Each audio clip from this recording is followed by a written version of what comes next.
Bom dia, pessoal, tudo bem?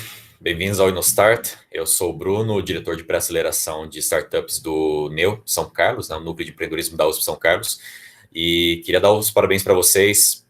Bem-vindos ao programa. É muito bom ver gente tão motivada a começar a empreender. A gente está com um grupo de palestrantes aqui, de painelistas muito forte, passaram por uma experiência muito parecida com a que vocês vão participar, vão passar também. Então, todo esse programa, vocês vão começar essa jornada, e vai ser ótimo ajudar vocês em tudo que a gente puder. Esse é só o kickoff, a gente vai ter mais 14 semanas de programação, eventos de speed dating na 7ª semana, Demo Day na 14ª semana, então vai ser uma jornada que é só o começo para vocês. A gente está feliz de estar desde esse primeiro dia zero, aqui ajudando e disponíveis para o que precisar. Queria apresentar também a Maristela, que vai ser uma das nossas mediadoras, vai ser a mediadora junto comigo. Bom dia, Maristela.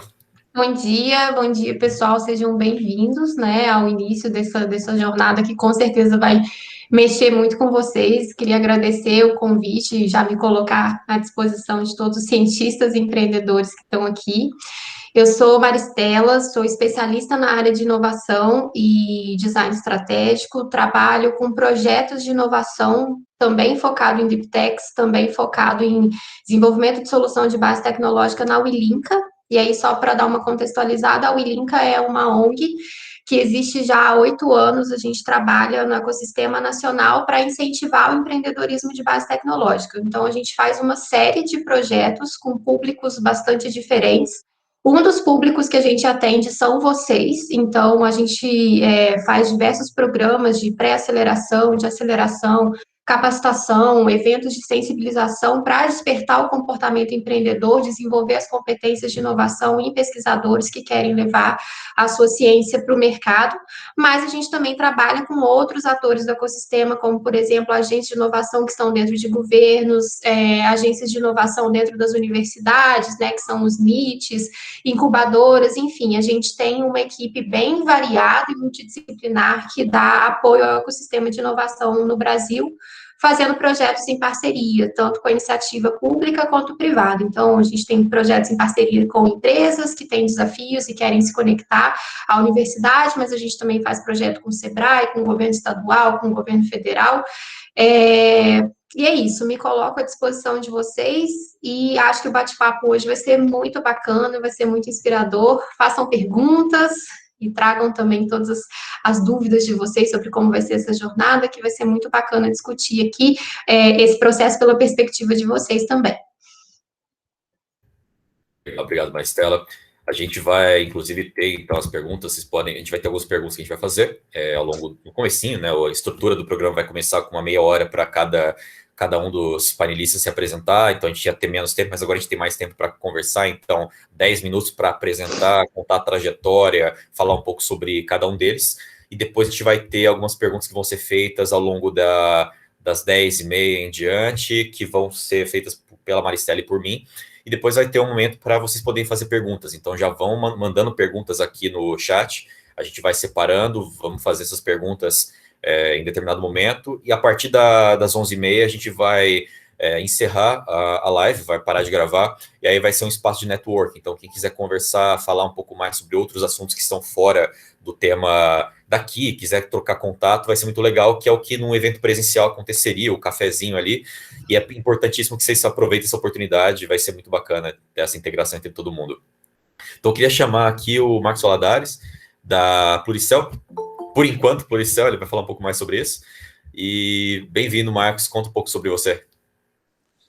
Obrigado, Bruno, Maristela, é um prazer poder estar aqui com vocês e dividindo um pouquinho da nossa jornada. Eu sou Marcos, eu sou biólogo de formação, tenho doutorado em genética humana e células-tronco, e cofundei a Pluricel em 2013 com meu sócio Diogo. E na época, quando a gente fundou a empresa, a gente trabalhava com o foco de produzir células humanas em laboratório como um produto de pesquisa básica. E com o tempo nós fomos evoluindo essa ideia. Hoje, então, fazem quase 8 anos na prática que a gente fundou a Pluricel, e a Pluricel foi se aperfeiçoando até o momento que agora a gente pivotou, né? É uma forma comum da gente lidar com um vocábulo interessante do empreendedorismo. no qual a gente muda o foco da empresa, dependendo, né, das situações que você encontra.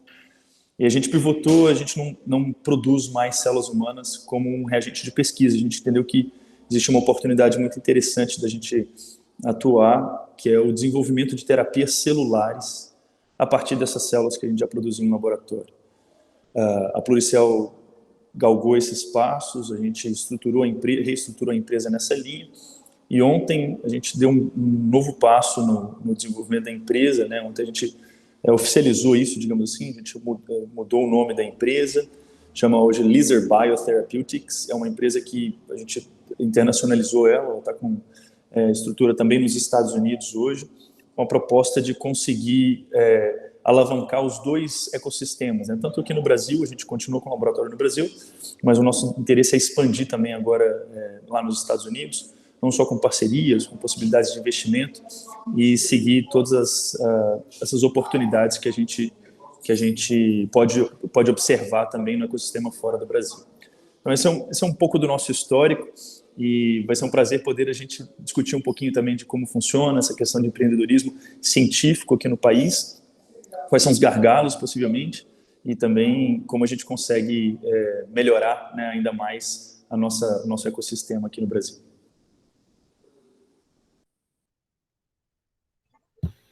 Legal. Maristela, você quer colocar alguma coisa? Aproveitar, perguntar alguma coisa para ele já? Tá, eu acho que a gente... rolou um tempinho. Não sei, Marcos, se você quiser explicar um pouco mais quem que é seu cliente, exatamente qual que é o problema que você resolve, fazer um pitch aí da sua empresa. Fique à vontade. Claro, não, tem sem problema. investidor aí também, então pode aproveitar. Não, sem problema. E assim, qualquer coisa que talvez tenha ficado fora também, né, a gente consegue responder se for necessário. Hoje, a nossa, como eu comentei, a gente mudou o foco de venda de células como um reagente de consumo. Na época de 2013 até mais ou menos 2017, a gente fazia isso, a gente fazia também serviços aqui no Brasil. E nós entendemos que havia uma oportunidade mais interessante, que é a parte de desenvolvimento de terapia celular. Então, o que significa isso?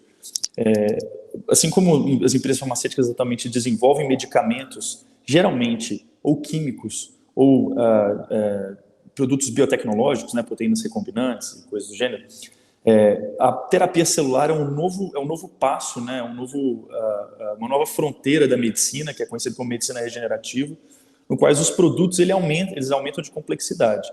E não à toa, esses produtos são conhecidos como produto de terapia avançada, ou do inglês Advanced Therapy Medicinal Products. Então, é uma categoria de produtos muito recente, inclusive no formato regulatório, que permite você tratar pacientes usando ou células, ou tecidos, ou genes, né? Genes exógenos, que a gente conhece como terapia gênica. E a Pluricell percebeu que nós tínhamos essa condição de entrar justamente nesse espaço de mercado e começar a desenvolver o que a gente entende que vai ser o futuro das terapias.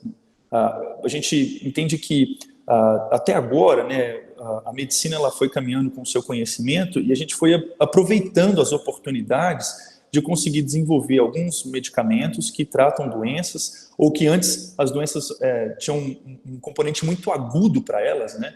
E você consegue agora manter o paciente sendo tratado com doenças crônicas por muito tempo. E a gente entende que a próxima etapa da medicina, ela não é mais uma questão de tratamento crônico, ela está realmente buscando um tratamento curativo. E o tratamento curativo, ele envolve você resolver boa parte do problema. Talvez você não resolva todo o problema, mas você dá um ganho substancial para o paciente em qualidade de vida nos problemas que ele tem. E esse é o nosso foco, é isso que a gente chama de criar terapias curativas para doenças incuráveis. Nós entendemos que existe uma série de doenças que elas são dependentes ou elas acontecem pelo fato de ou as células do indivíduo estarem defeituosas ou elas estarem até mesmo faltantes, por algum motivo o indivíduo perdeu aquelas células. E a nossa proposta é que com o avanço da tecnologia e a Lizard Bio, ela tem também tecnologia associada a essa área de cultivo e produção de células em laboratório em escala, a gente consegue agora realmente, pela primeira vez, no momento da história da humanidade, assim como como comunidade empreendedora científica, você consegue propor realmente uma coisa nesse sentido, de produzir células num volume tal que você consegue realmente impactar a vida do paciente. Você não é mais dependente de tecidos externos, né? Você não precisa de um doador que faleceu ou de uma pessoa que tem que te dar uma parte do corpo dela para você fazer isso. Você consegue realmente, em laboratório, produzir essas células com qualidade. Agora, esses produtos, eles ainda não estão disponíveis no mercado, eles ainda estão em desenvolvimento. É realmente uma fronteira do conhecimento. E a Laser Bio, nesse momento, né, nós queremos fazer parte disso. Então, a gente entende que a gente tem condição de conseguir avançar nesse desenvolvimento e participar, potencialmente competindo em nível internacional. Isso não é uma coisa trivial, tem muitos desafios a serem conquistados a respeito disso. Nós estamos nos posicionando para justamente buscar resolver esses desafios, superar esses desafios e conseguir chegar com um produto que seja de fato impactante para o paciente lá no final das contas. Lá no final, né? Eu acho que essa parte de desenvolvimento na área de terapia, ela tem esse foco muito objetivo, né? Se o produto não chega no paciente, então, na prática, pode ter sido uma série de coisas, mas ele não trouxe exatamente o que ele precisava trazer. O sucesso, digamos assim, ele realmente é medido não pelo avanço científico na prática, mas ele é medido pelo fato de se o paciente está sendo tratado, se ele está sendo beneficiado com aquela terapia. Isso pode ser um pouco ingrato no sentido de que o desenvolvimento é muito longo, né? E as barreiras são muito grandes. Mas se não for essa a meta, a gente realmente vai estar nadando e morrendo na praia. Porque geração de conhecimento e todas as coisas são fundamentais, mas não é o objetivo da empresa. O objetivo da empresa não é fazer isso. Ela pode até contribuir como um efeito colateral dessa forma, mas o objetivo dela é trazer um produto ou um serviço para o mercado que seja absorvido por meio, seja de compra, seja, né, de execução de alguma coisa, ou melhoria de vida, enfim. E no final das contas, a Pluricell está focando em duas frentes. Isso é uma outra coisa que a gente aprende também. No início é importante que a gente tenha um foco naquilo que a gente está fazendo, e isso é um desafio. Não é trivial também a gente conseguir manter o foco nos projetos, mas a Pluricell hoje ela tem 2 produtos em desenvolvimento que nós entendemos que eles são complementares. Então a gente foca num produto relacionado à área cardíaca, que foi o nosso primeiro braço, digamos assim. O nosso objetivo é buscar uma terapia curativa para insuficiência cardíaca. Na prática, a insuficiência cardíaca é uma doença gigantesca, né, que tem um monte de etiologias diferentes, mas a maior parte dos pacientes que hoje sofrem insuficiência cardíaca, eles vêm por conta de o que é chamado de uma insuficiência cardíaca isquêmica, né? Teve um evento de isquemia e por algum motivo aquilo não foi solucionado a tempo e ele perdeu o tecido cardíaco, seja em diversos eventos pequenos, ou seja um evento muito agudo, como um infarto agudo do miocárdio, e ele não consegue recuperar aquele tecido cardíaco de forma natural. Nosso objetivo é que, como a gente consegue produzir essas células em laboratório, é colocar as células de volta no coração do paciente e realmente mudar a função, né? Vale a pena a gente perceber isso. Assim, muitas vezes as pessoas encaram, por exemplo, o que a gente está falando como um discurso clássico de terapia de célula-tronco, que a gente já ouviu há uma década atrás, né? O discurso a respeito da terapia de célula-tronco ele é antigo. Mas é importante a gente trazer isso à tona, que a gente não está atuando nesse cenário. A gente não injeta a célula-tronco. Nosso objetivo é produzir a célula adulta, ou diferenciada, digamos assim, em laboratório e usar a célula diferenciada. Ou talvez, no máximo, uma progenitora.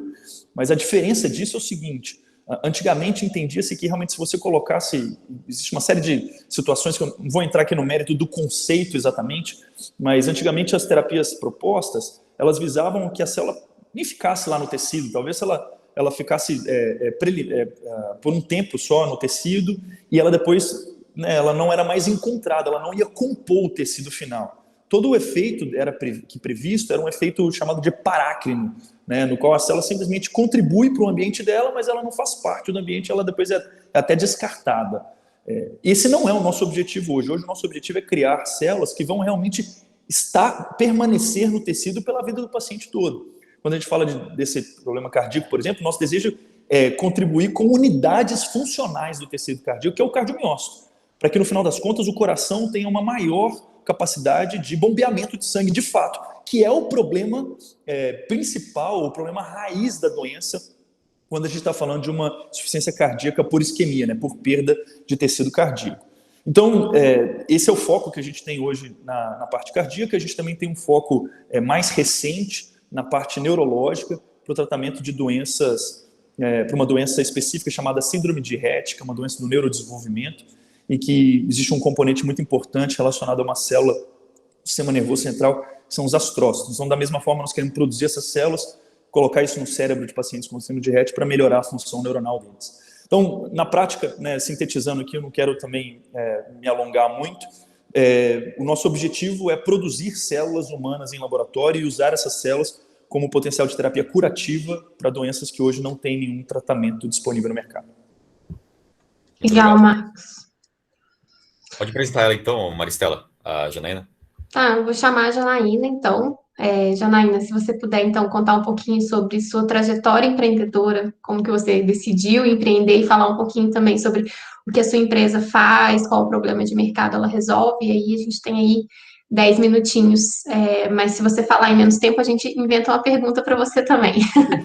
Tá bom, obrigada, Maristela, obrigada, pessoal do Núcleo aí de Empreendedorismo da USP. Bom, prazer estar aqui com vocês hoje. Eu fico assim muito feliz em poder contribuir com um pouquinho que eu sei que eu passei, né, da minha experiência ainda. Ela é curta, né, nessa jornada empreendedora, mas acredito que eu tenho alguns insights bem interessantes aqui para contar para o pessoal. Eu sou bióloga geneticista, me formei em biologia na Unesp, em Jaboticabal. Eu sou de Ribeirão Preto, no interior de São Paulo. Hoje eu estou em Nova Lima, no Biotectal, né, com a Quantis, a minha segunda startup, e também fiz mestrado e doutorado na USP em Ribeirão Preto, na área de genética. Eu tenho também 3 pós-doutoramento em bioimpressão pelo CTI Renato Archer e também algumas parcerias como o INCT Regenera, do Rio de Janeiro, e também é um núcleo grande, né, na área de engenharia tecidual. E durante o meu pós-doutoramento no CTI Renato Archer, que é um instituto público, né, é um instituto federal, eu acabei conhecendo muitas empresas, muitas experiências aplicadas, né, então o pessoal ia até o CTI Renato Archer, eu fiquei lá em torno de 4 anos, ia até lá buscar aplicações, buscar soluções na área de impressão 3D para a saúde. E foi aí que eu comecei a ter um pouquinho mais, né, apesar de já ter algo ali no meu sangue de empreendedorismo. Meu pai foi empresário, ele faleceu em 2011, deixou uma empresa de engenharia, e foi por isso que eu fiz 4 anos de engenharia também, de controle e automação. Então, foi algo que aconteceu de uma fatalidade na minha vida, e eu acabei fazendo engenharia também, né, mas não concluí porque fui fazer pós-doc em Campinas, né, nessa área de bioimpressão. Então, eu acabei tendo, né, alguns insights antes desse pós-doutoramento, mas foi nessa época em Campinas que eu acabei vendo a necessidade das empresas de tecnologias de inovação, tecnologias de fronteira como essa, que é a bioimpressão, que eu me apaixonei desde 2014. Então, lá no CTI Renato Archer, eu pude perceber essa necessidade das grandes empresas brasileiras e internacionais também. Nós recebíamos visitas de grandes institutos, né, de fora também, e também empresas de fora, buscando ali algumas soluções que o CTI Renato Archer apresentava, né, como simulações computacionais para a área da saúde, como a parte de projeções de máquinas diferenciadas, como impressoras 3D híbridas, né, que tem ali vários sistemas de deposição. Então, foi ali que eu acabei me apaixonando e percebendo essa necessidade. Eu também fazia muitas palestras com o diretor hoje do CTI Renato Archer, que é o Jorge, meu grande, né, pai aí, eu acabei pegando, né, de emprestado, e acabei conhecendo também muitas pessoas, um network muito interessante do Jorge Vicente. Então, eu devo aí muita experiência prática devido a essas visitas, devido a essas palestras que a gente dava. E foi aí que eu acabei, né, seguindo essa área empreendedora. Saí do CTI Renato Archer, apesar de não ter saído, né, hoje eu ainda sou pesquisadora visitante lá, a gente tem um projeto FAPESP de osteocondral, mas eu acabei seguindo essa área mais empreendedora, criando a minha primeira startup, que é a BioEdTech, na área educacional. Então, eu percebi no Brasil que era um gargalo, que era uma possibilidade, né, então eu linko gargalo com oportunidade hoje. e acabei criando a Bioditec primeiro na área educacional, de capacitação em bioimpressão. Então, eu e meu parceiro, né, ainda era aluno, né, ainda era graduando de engenharia da computação, criamos algumas bioimpressoras de baixo custo e começamos a capacitar, né, alunos profissionais nessa área de bioimpressão. Hoje, a gente já capacitou mais de 220 pessoas, profissionais, alunos, nessa área de bioimpressão com impressoras de baixo custo. Então, nós produzimos essas bioimpressoras de baixo custo para capacitar, mas acabamos criando também uma linha de inovação para a área de alimentos hoje. A gente está em processos finais de negociação com uma grande indústria brasileira na área de alimentos, pela Bioditec. Mas também gostaria de contar a experiência fantástica que eu estou tendo com o Caos Focado, que aconteceu em 2019, dando palestras, na verdade, cursos pela Bioditec. Conheci o Diogo Dutra, que é sócio do Caos Focado hoje, e acabamos criando a Quantis, né? Então, foi uma experiência, está sendo uma experiência fantástica para mim, estar junto com um grupo que tem um pouco mais de experiência que eu, né, nessa área empreendedora. Então, assim, eu aprendo na Bioditec e aprendo na Quantis de forma muito diferente, mas complementares. Então, o Caos Focado, né, chegou até mim pelas redes sociais, vendo ali o meu trabalho pela Bioditec e acabamos explorando a área de bioimpressão de forma um pouco mais aplicada, né? Então, eles me ajudaram a explorar essa tecnologia de fronteira, que é a bioimpressão, para a gente aplicar hoje, né, para a gente conseguir usar essa tecnologia, né, no nosso tempo, no nosso momento hoje.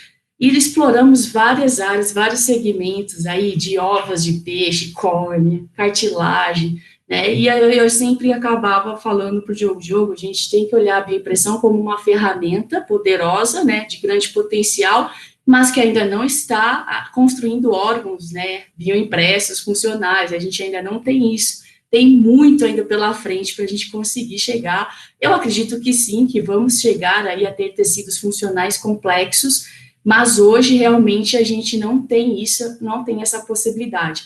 E foi que a gente descobriu que a gente conseguia usar a bioimpressão como um processo, né? Então, hoje a gente usa a ferramenta bioimpressão e a engenharia genética como um bioprocesso para produzir proteínas de grande valor para a indústria farmacêutica.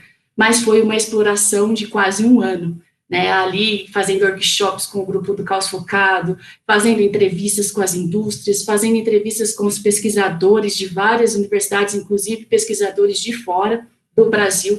A gente fez mais de 200 entrevistas, eu nunca fiz tantas entrevistas na minha vida, mas foi aí que a gente começou a entender que realmente tinha um mercado interessante para a gente apostar, que é o colágeno.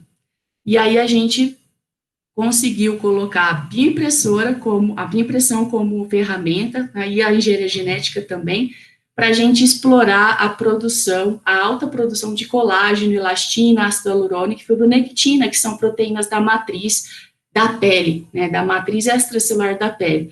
Então, a gente conseguiu colocar essa ideia, né, em pé. Hoje nós estamos no Biotectal produzindo os primeiros lotes pilotos para poder fazer aí alguns co-desenvolvimentos com a indústria farmacêutica, que nós até fechamos já um MOU, que é um memorando de entendimento, para desenvolver durante 3 anos um preenchedor dérmico inovador.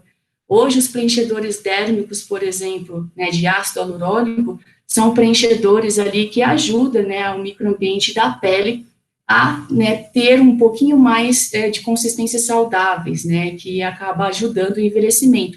E com o nosso produto, né, que é uma solução de proteínas humanas, né, ultra puras, porque o nosso processo é estéril, o nosso processo não tem enzimas ali que destroem as células, porque as células que nós utilizamos, que são fibroblastos humanos, nós voltamos para o processo de biotinta. Então, nós não danificamos essas células durante o processo, né, devido ali ao que a gente criou de biotinta, de construto, né, de pele 3D, com alguns biomateriais interessantes, e a gente acaba reutilizando essas células.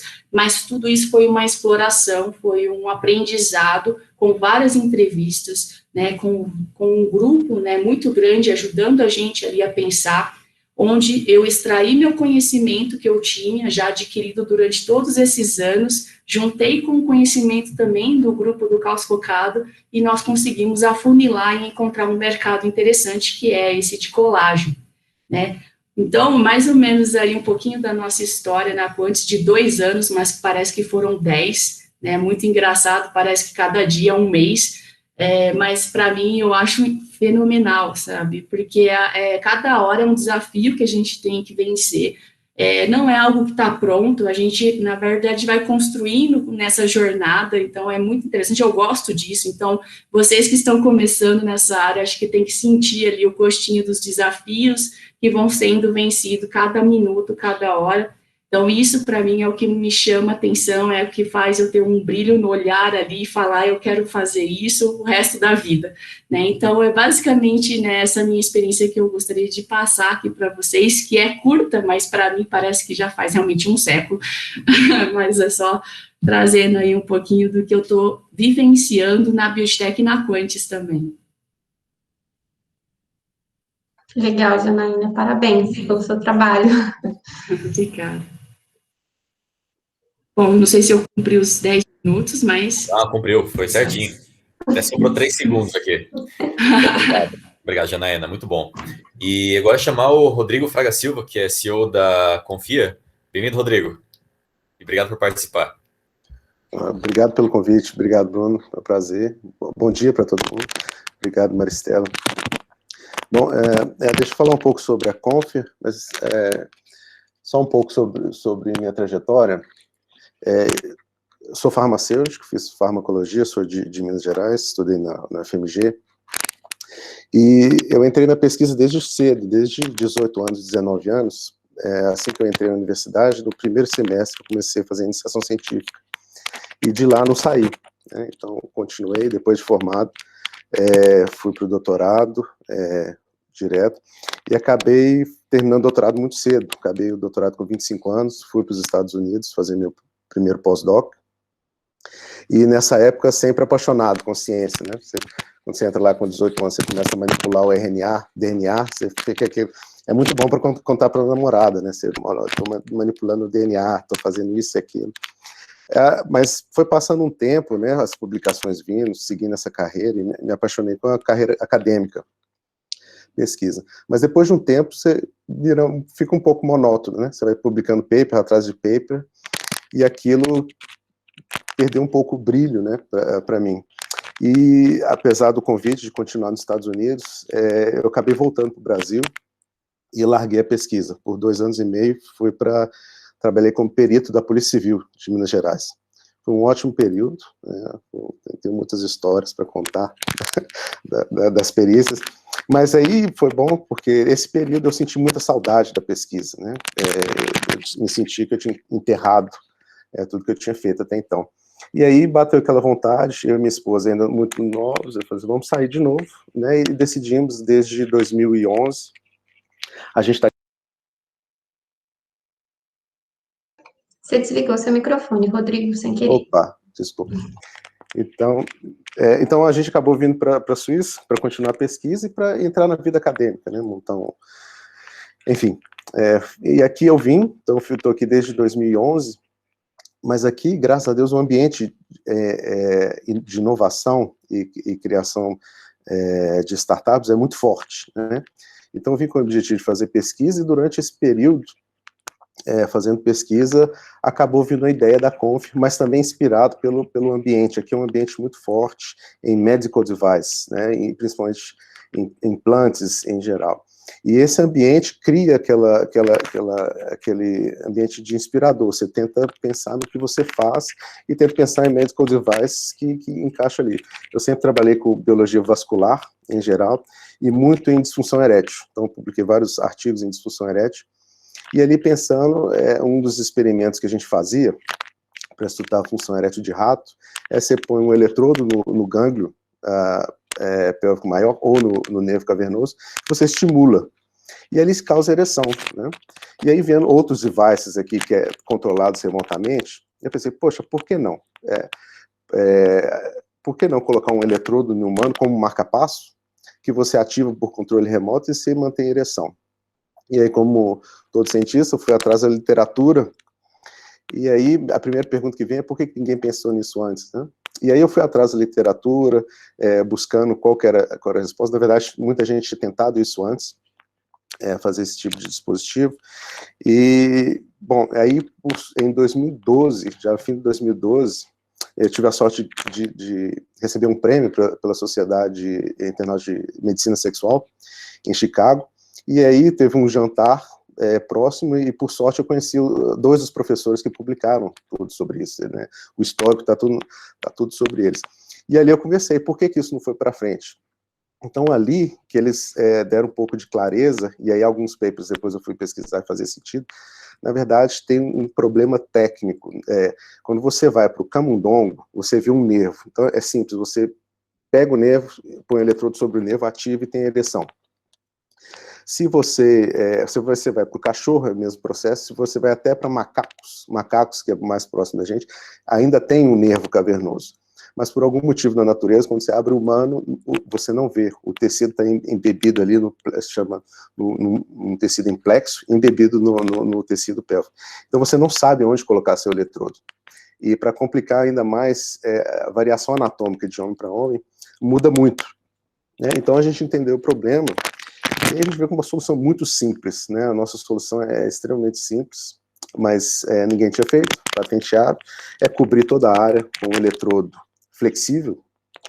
Então a gente cobre tudo, a gente não sabe ainda onde está o eletrodo, e depois a gente escaneia, né? Então coloca o eletrodo, conecta no estimulador, que é tipo um marca-passo, e depois que o paciente acorda, a gente escaneia e vê se causa ereção, né? Bom, esse foi o conceito, né? Muita gente tinha tentado antes. O próximo passo que a gente fez foi testar em humano, né? Não tinha como testar em animal, então a gente se preparou, desenvolveu os primeiros protótipos, e a oportunidade que a gente tinha de testar é durante a cirurgia de próstata, porque quando você abre a próstata, o paciente está aberto, então a gente simplesmente veio com, claro, validado, né? O device validado, estéreo, e toda a aprovação devida, a gente implanta, escaneia, e assim media a ereção e retirava. Então essa foi a nossa prova de conceito. A gente fez 20 pacientes e todos eles tiveram resposta erétil. Bom, então aí a gente entendeu que fez sentido abrir a companhia. Nós protegemos, claro, com a patente, e criamos a Conf, que então na verdade uma startup que está desenvolvendo esse produto, né? É um produto só, que é um neuroestimulador para tratar a disfunção erétil. Bom, e quem que a gente trata, né? Você não vai fazer um implante se você pode tomar um Viagra, né? Uma droga oral. Na verdade, a disfunção erétil hoje atinge uma grande população, se você pega só Estados Unidos e Europa, são 660 milhões de pessoas, mas o que as pessoas não sabem muito, 30% dessa população, matemática 22%, não responde a terapias orais. E principalmente aqueles que têm disfunção erétil neurogênica, né? A gente pode pôr prostatectomia, por exemplo, quando você retira a próstata por causa do câncer, você acaba danificando o nervo, spinal cord injury, onde você tem lesão da medula e você perde a resposta erétil ali. E por quê? Porque essas drogas, elas potencializam o óxido nítrico, o efeito do óxido nítrico. Se você não tem a resposta neuronal, elas não funcionam bem. Enfim, e o mercado que essas pessoas, o que elas usam hoje? Né? Essas pessoas, para ter uma relação sexual, ou elas injetam vasodilatadores diretamente no pênis, né? Então, são drogas aí de alprostadil, né? A mais comum é Caverjet, Dex, é uma droga genérica, de várias companhias produzem e vendem. Ou a última opção são próteses penianas, que são próteses colocadas dentro do pênis, e que pode ser inflável. Só que é uma cirurgia terrível, né? Ela tem várias complicações, né? A taxa de infecção é altíssima, erosão, enfim, é bem problemático, o implante peniano, mas ainda assim é a opção que eles têm, né? Não tem outra opção. Mas o mercado é enorme, né? São duas principais companhias vendendo, uma é a Boston Scientific e Coloplast, as duas mais ou menos vendem em torno de 400 ou 500 milhões por ano, só esse device, né? E ainda tem um mercado só esse mercado que é bem, tirando aqui o mercado da injeção. Bom, então é um mercado grande, que a gente entende, para prostatectomia, disfunção paraplégico, esse é o nosso principal alvo, e o mercado está ainda com bastante necessidade. Bom, o que a gente fez? Depois dessa prova de conceito, nós montamos a companhia, a gente desenvolveu o projeto, o produto hoje está pronto, acabamos de finalizar com um parceiro, um fabricante americano, que está na área de neuroestimulação por várias décadas, a gente é nosso fabricante de lá. Nós levantamos, claro, para fazer isso, né, se precisa de capital, nós levantamos aproximadamente 4,5 milhões para rodar o processo, montamos a companhia e vamos começar agora em agosto um teste clínico nos Estados Unidos. Acabamos de submeter no FDA, pedindo aprovação para esses testes.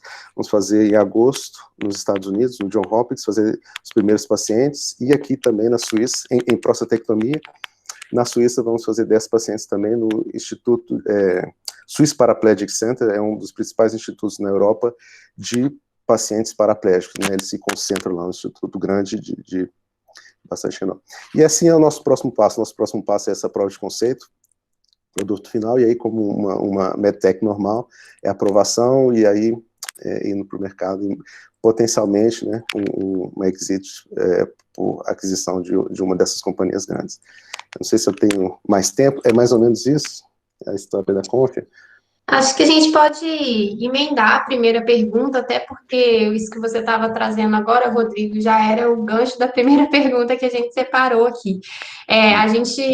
Entrei no LinkedIn de vocês para dar uma olhada ontem, quando o Bruno me passou os participantes, e aí eu vi que vocês têm idades de empresa diferentes, né? Tem o Marcos, né, já está lá há 8 anos, a Janaína há 2, eu vi no seu LinkedIn 4 anos. Então, são maturidades diferentes de empresa, mas como a gente pode ver, vocês também estão criando, pivotando produtos. E aí o que eu queria, é uma pergunta que eu vou fazer para os três, mas começar com o Rodrigo, que aí ele já pega o gancho, é em que estágio que você considera que você está hoje? E por que essa pergunta é importante? O que seria o estágio, né, para o pessoal que está chegando agora no programa e esteja tentando entender o porquê dessa pergunta.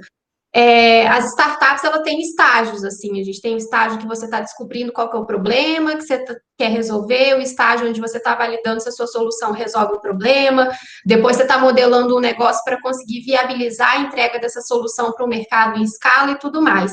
Só que quando a gente fala de startup, de base científica e tecnológica, a gente está falando de um tempo de desenvolvimento que pode ser muito maior, tanto pela infraestrutura necessária para pesquisa, quanto por questões de regulação. Então, até você falou, né, Rodrigo, a gente está, vocês estão há 4 anos aí, e vocês tiveram um processo de desenvolver os testes que levou bastante tempo, a Janaína também.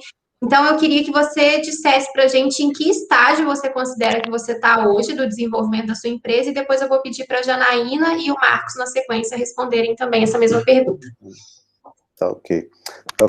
Bom, respondendo sua pergunta diretamente, eu classifico a nossa empresa ainda early stage startup, né, porque ainda há muito que se fazer, né, a startup ainda tem uma longa jornada, ainda a gente precisa de muito capital para as próximas etapas.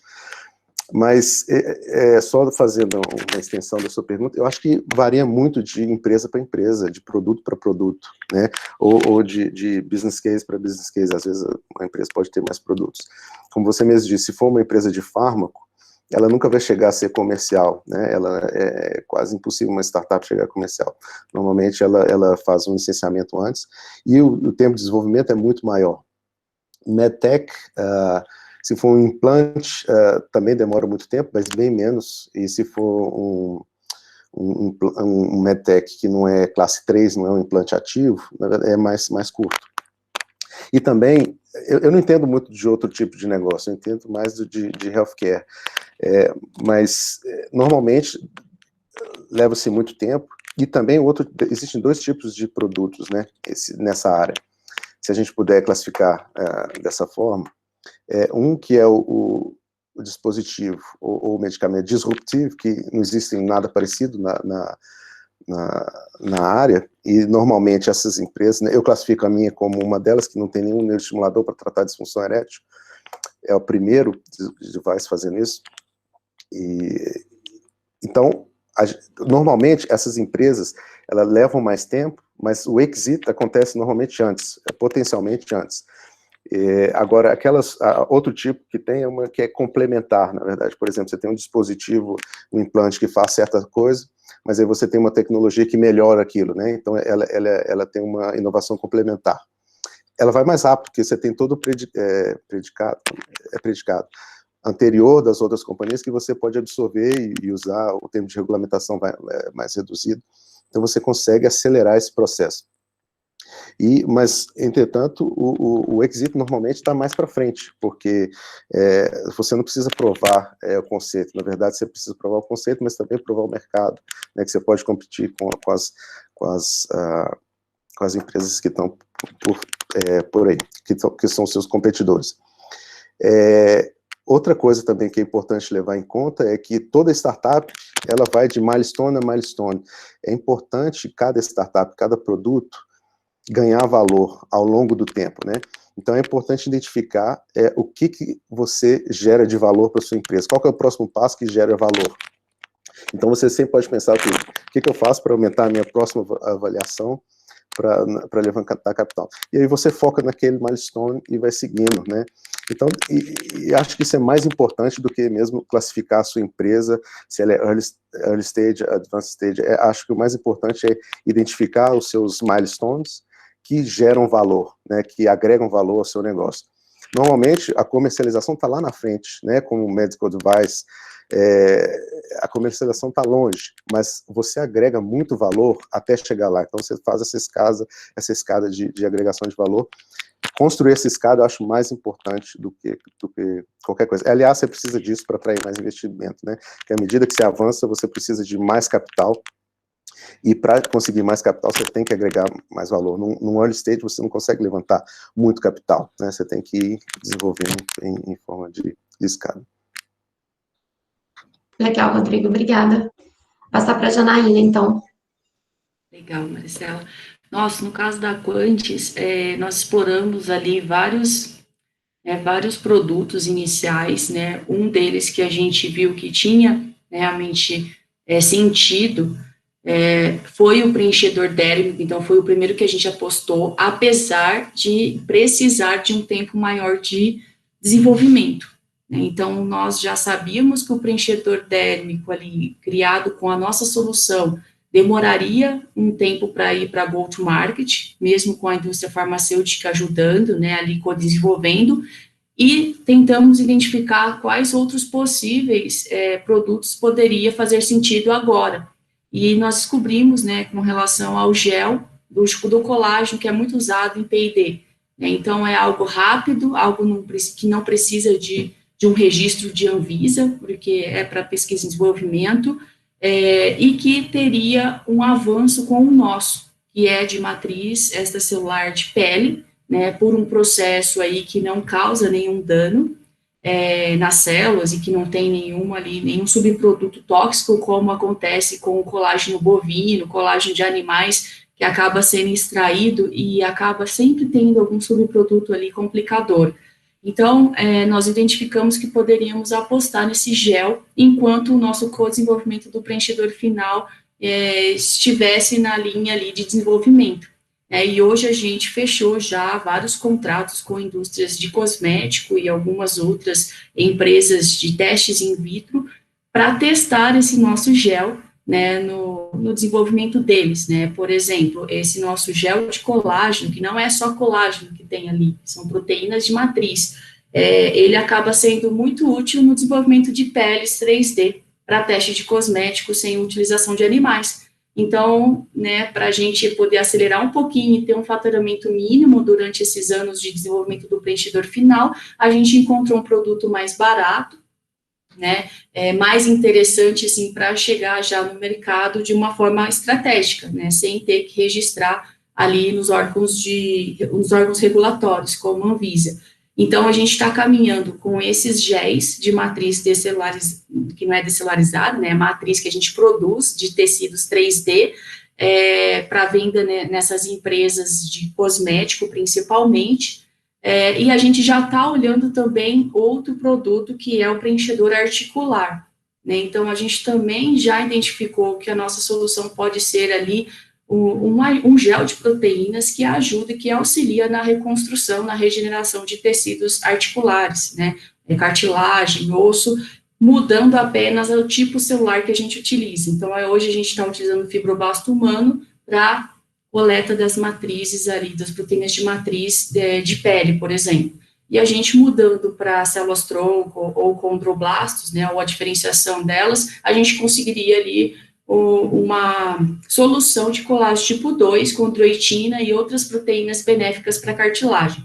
É um processo também de co-desenvolvimento, mas a gente já está olhando para esse lado com outra indústria farmacêutica. Então, a gente explora as possibilidades que a nossa plataforma tecnológica consegue entregar, né? Então, a gente patenteou o processo. Nós não patenteamos os produtos finais vão ser patenteados junto com a empresa que está co-desenvolvendo com a gente, mas a gente tem um processo onde a gente, na patente que depositamos no ano passado, tem um range de possibilidades ali na fonte celular. Mudando a fonte celular, a gente consegue extrair proteínas diferentes no final.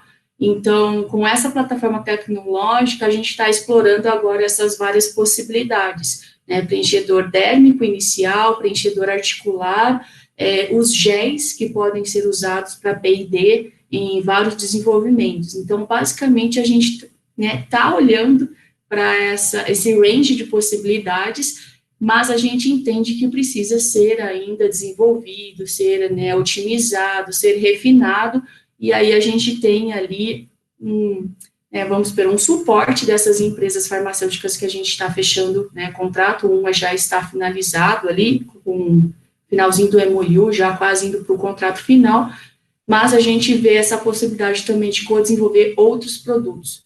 Então, basicamente, é isso que a gente faz, na Quantis, a gente tenta explorar ao máximo as possibilidades, ali, os vários produtos que podem ser, criados, e também entender o quanto que vai levar de tempo para chegar no mercado, para saber se a gente vai ter dinheiro ou não para desenvolver aquilo.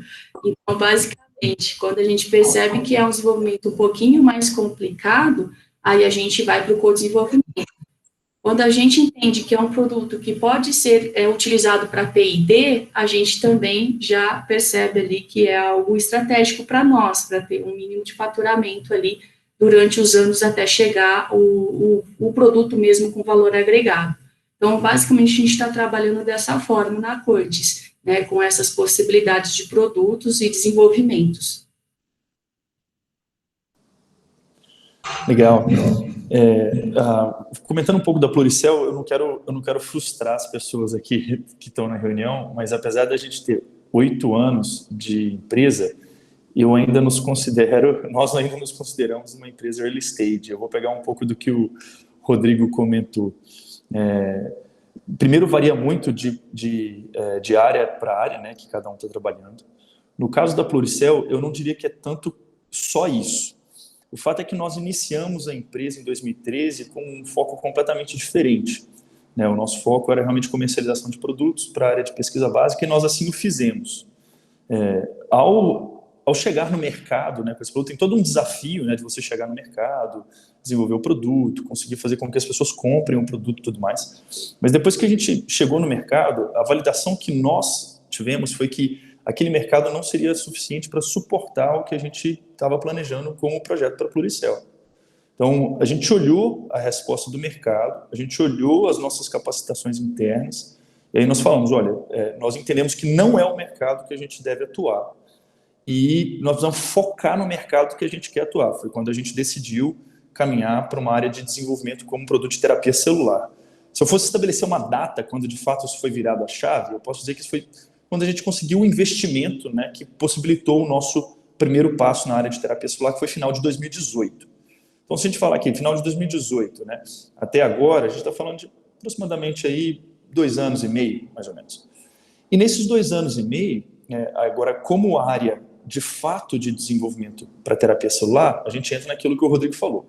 Uma empresa focada em terapia, que é o nosso interesse, ela tem um desafio bem grande de conseguir se sustentar durante o seu desenvolvimento sem nenhuma receita, ou muito pouca receita, né? Esse é um modelo muito comum nos Estados Unidos, até na Europa tem se tornado cada vez mais comum também, mas a gente percebe que esse modelo ele só é possível por conta de um ecossistema robusto de investimento em empresas como essa, e não só de investimento, né, mas de saída também. O Rodrigo falou a palavra exit, eu vi que a Maristela escreveu o que é o exit aqui, né? Isso é um componente fundamental do ecossistema. Se o investidor não tem previsão de como ele vai retirar o dinheiro de volta depois do investimento, é muito complicado que ele esteja disposto a seguir o risco, né, de um desenvolvimento tão caro e tão longo. E esse é um desafio que nós, por exemplo, aqui na Pluricel, enfrentamos, e agora Lizard Bio, né, recente, desculpa os dois nomes ao mesmo tempo, mas que nós enfrentamos, que é justamente conseguir convencer os investidores de que a gente está no caminho certo. O Rodrigo mencionou muito bem, isso não é um desenvolvimento impensado, ele tem que ser estruturado. O fato da gente, quando a gente começou lá em 2013, né, eu diria que o nosso aprendizado ele foi mais errático do que guiado, né? É muito tentativa e erro mesmo que a gente tem feito, a gente tem aprendido bastante com isso, mas isso, sem dúvida nenhuma, expande o tempo, né, de desenvolvimento. E o que a gente tem percebido é que cada vez mais um ponto de muito interesse, e não é à toa que ele é de muito interesse, é quando você consegue gerar um dado que seja um dado ou crível ou um dado em seres humanos. E o que eu chamo disso, né? Nós que estamos aqui na área da ciência, a gente tem muita coisa que a gente faz em laboratório que a gente pode extrapolar, né? Rapaz, eu fiz um cultivo de célula, tratei com um negócio aqui, as células morreram, logo isso aqui é uma terapia oncológica. Tem um universo entre o que você fez dentro do laboratório, numa placa e matou a célula, até você realmente considerar aquilo uma terapia oncológica. Então, a partir do momento que você consegue gerar um corpo de evidências que demonstram que você realmente tem muita condição, vou mudar as palavras aqui, né? Que o risco do seu negócio está diminuindo, a chance daquilo dar errado diminui, as pessoas começam a ficar interessadas em colocar mais recursos. E a nossa experiência pessoal é que quando você começa a gerar dados mais próximos dos seres humanos, ou até mesmo preferencialmente em seres humanos, é quando as pessoas começam a dar mais credibilidade no dado. Então, por exemplo, aplicando isso que eu estou falando, o que o Rodrigo está falando, o que o Rodrigo apresentou, eu diria que a empresa do Rodrigo é uma empresa que está numa situação interessante, porque ela já tem dados em humanos, ela precisa gerar mais, claro, mas ela tem dados que demonstram que faz sentido, né? Ele foi lá, colocou o eletrodo em 20 homens e 20 homens tiveram a resposta que ele esperava, ponto. Isso é uma resposta muito interessante. Obviamente não é tudo, como ele falou, ainda tem um caminho pela frente, mas o fato dele ter dado em humano, isso traz muita credibilidade, é diferente dele falar, eu fiz em rato. Aí você fala assim, legal, mas é a mesma coisa? Ele mesmo disse, né? Problemas anteriores com essa tecnologia foi justamente porque o rato não era igual ao ser humano. E ele conseguiu superar esse desafio. Então, isso demonstra um avanço significativo e que possivelmente vai apontar para o investidor que ele está mais bem habilitado a chegar no final. Não quer dizer que ele vai chegar, mas que ele está mais bem habilitado, né? O nosso desafio hoje dentro da Lizard Bio é porque nós estamos ainda no ambiente de estudos em animais e nós temos que transparecer para o nosso investidor com os nossos dados reais de que, de fato, nós temos muita possibilidade, ou pelo menos uma alta probabilidade, de ter um efeito benéfico no paciente. E esse é um desafio, isso não é uma coisa trivial. Tem áreas que você demonstrar uma pequena coisinha já é suficiente, porque é uma área tão escassa e uma oportunidade tão grande que as pessoas rapidamente querem né, absorver aquele, mesmo que seja um risco.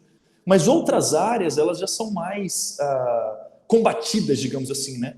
Tem áreas que estão aí há muitos anos e que é difícil a gente superar o desafio de trazer uma terapia para o paciente. Então, tudo isso precisa ser pesado na hora que a gente está desenvolvendo o nosso negócio e receber como feedback das pessoas. Eu estou falando isso aqui para vocês, não é que eu magicamente percebi esse tipo de realidade.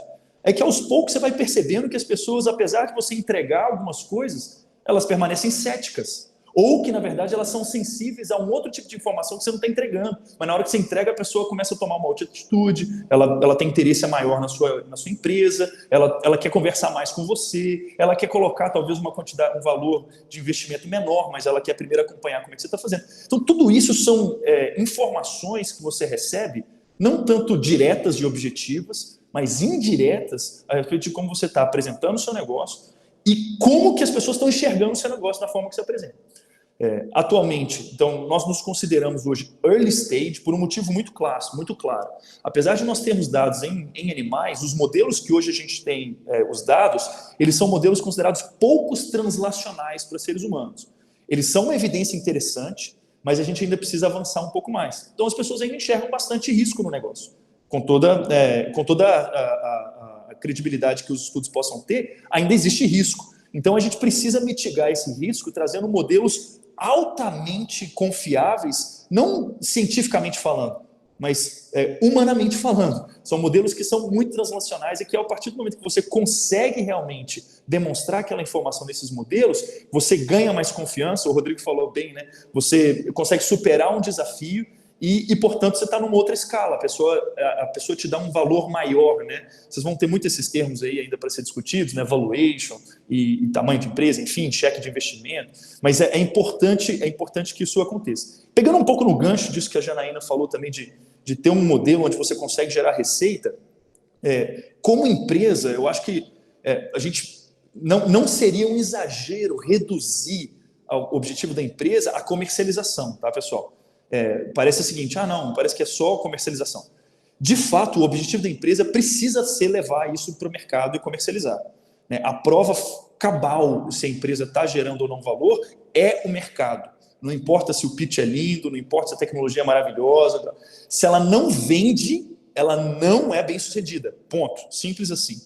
Agora, como é que você valoriza a tecnologia que tem muito tempo para desenvolvimento? Geralmente, você faz uma avaliação futura do que ela pode vender lá na frente. Foi o que o Rodrigo falou. É inevitável que o Rodrigo e a Janaína, ou eu, ou quem quer que vai fazer uma empresa, tem que sentar um dia e falar assim, vamos supor que deu tudo certo. Quem vai comprar e por quanto vai comprar? É inevitável. É inevitável. Porque isso é diretamente proporcional ao interesse das pessoas de querer ou caminhar com você ou não caminhar com você. Então, como a gente não está falando necessariamente de uma coisa exclusivamente de impacto, né? Não é uma organização não governamental, não é alguma coisa no outro sentido, ou puramente educacional, digamos assim, no sentido de que eu só quero levar o conhecimento, como é o caso das universidades públicas, por exemplo, né? Ela tem um objetivo exclusivo de gerar conhecimento, de levar o conhecimento. Necessariamente o componente de quanto isso vai valer lá na frente, ele vai vir à tona. E a Janaína comentou, né? Se você tem algum produto que eventualmente você consegue levar a mercado rápido, isso é interessante.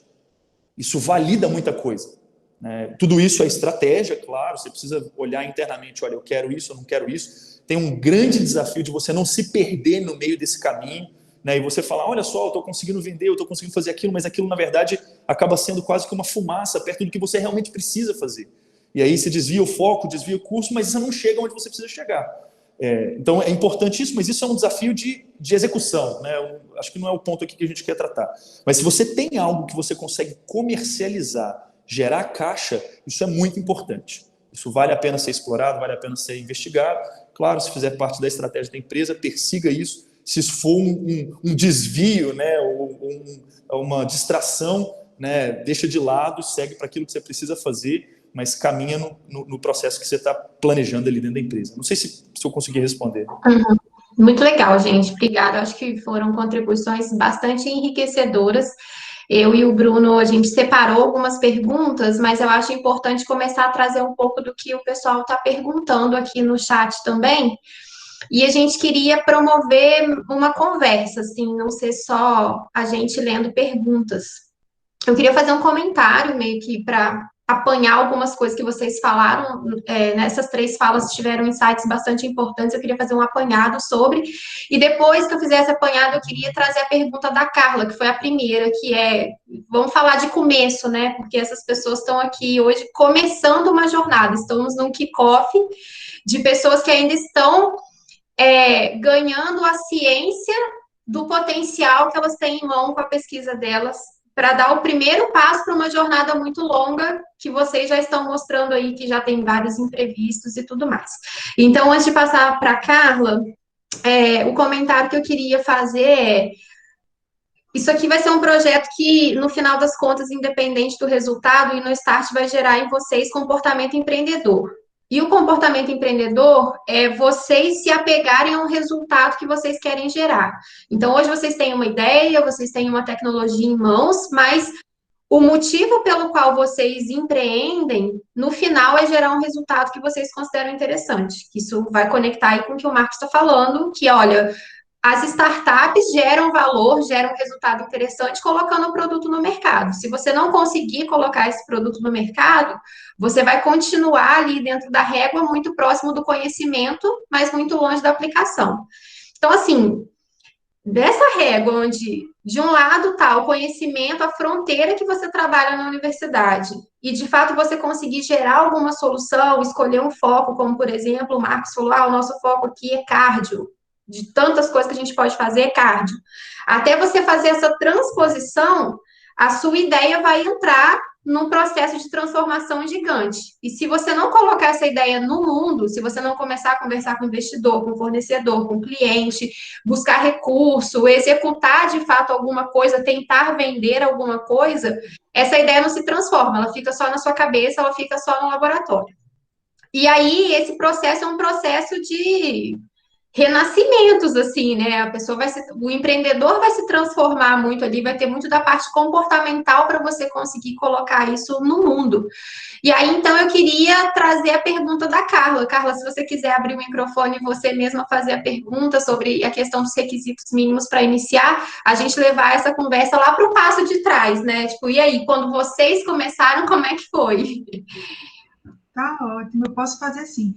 Então, assim, minha formação, eu sou médica, né, de formação, trabalhei muitos anos na área clínica, e há alguns anos atrás eu comecei a me envolver na educação. E aí, por esse envolvimento, eu hoje estou na pós-graduação de computação aplicada à educação, né, da USP, do ICMC, e por isso estou aqui, nessa oportunidade, foi como cheguei aqui. E aí, dentro da educação, o tema que mais me inquieta é a avaliação institucional, né? E o que é que eu penso? Eu fiz a pergunta que é tudo tão incipiente para mim, tudo tão no início, né? Eu tenho uma inquietação, vamos dizer, um tema, não tem nada projeto andando, aí eu fico pensando, né? Eu quero ter sustentabilidade para esse projeto, que eu acho muito relevante, que é ter uma plataforma de avaliação para o aprendizado e que permita a mineração de dados, porque o conhecimento precisa ser estratégico, precisa gerar ajuste pedagógico, né? E na área médica, como a grande maioria, não tem formação didática, não tem formação de licenciatura, essa formação de aprendizado. Então, os processos são falhos de aprendizado. A gente avalia muito mais para gerar ranking do que para gerar aprendizado. Então, para você ter esses dados, precisa ter toda essa estrutura. Aí a minha pergunta, que é tudo tão novo, foi quais são os requisitos para estar aqui? Para mim é tudo muito novo, eu não tenho nada ainda consolidado, assim, não tenho isso ainda, mas eu tenho muita vontade isso é uma coisa que é muito certa, eu fui fazer essa pós para conseguir estruturar esse projeto de uma plataforma de avaliação para o aprendizado. Mas o quanto existe esse caminho a estar aqui agora, isso é ainda muito imaturo. A minha pergunta é sobre isso, né? Para quem é isso aqui? Se é para mim ou... Por isso que eu contextualizei a minha situação, né? Para perguntar isso aí.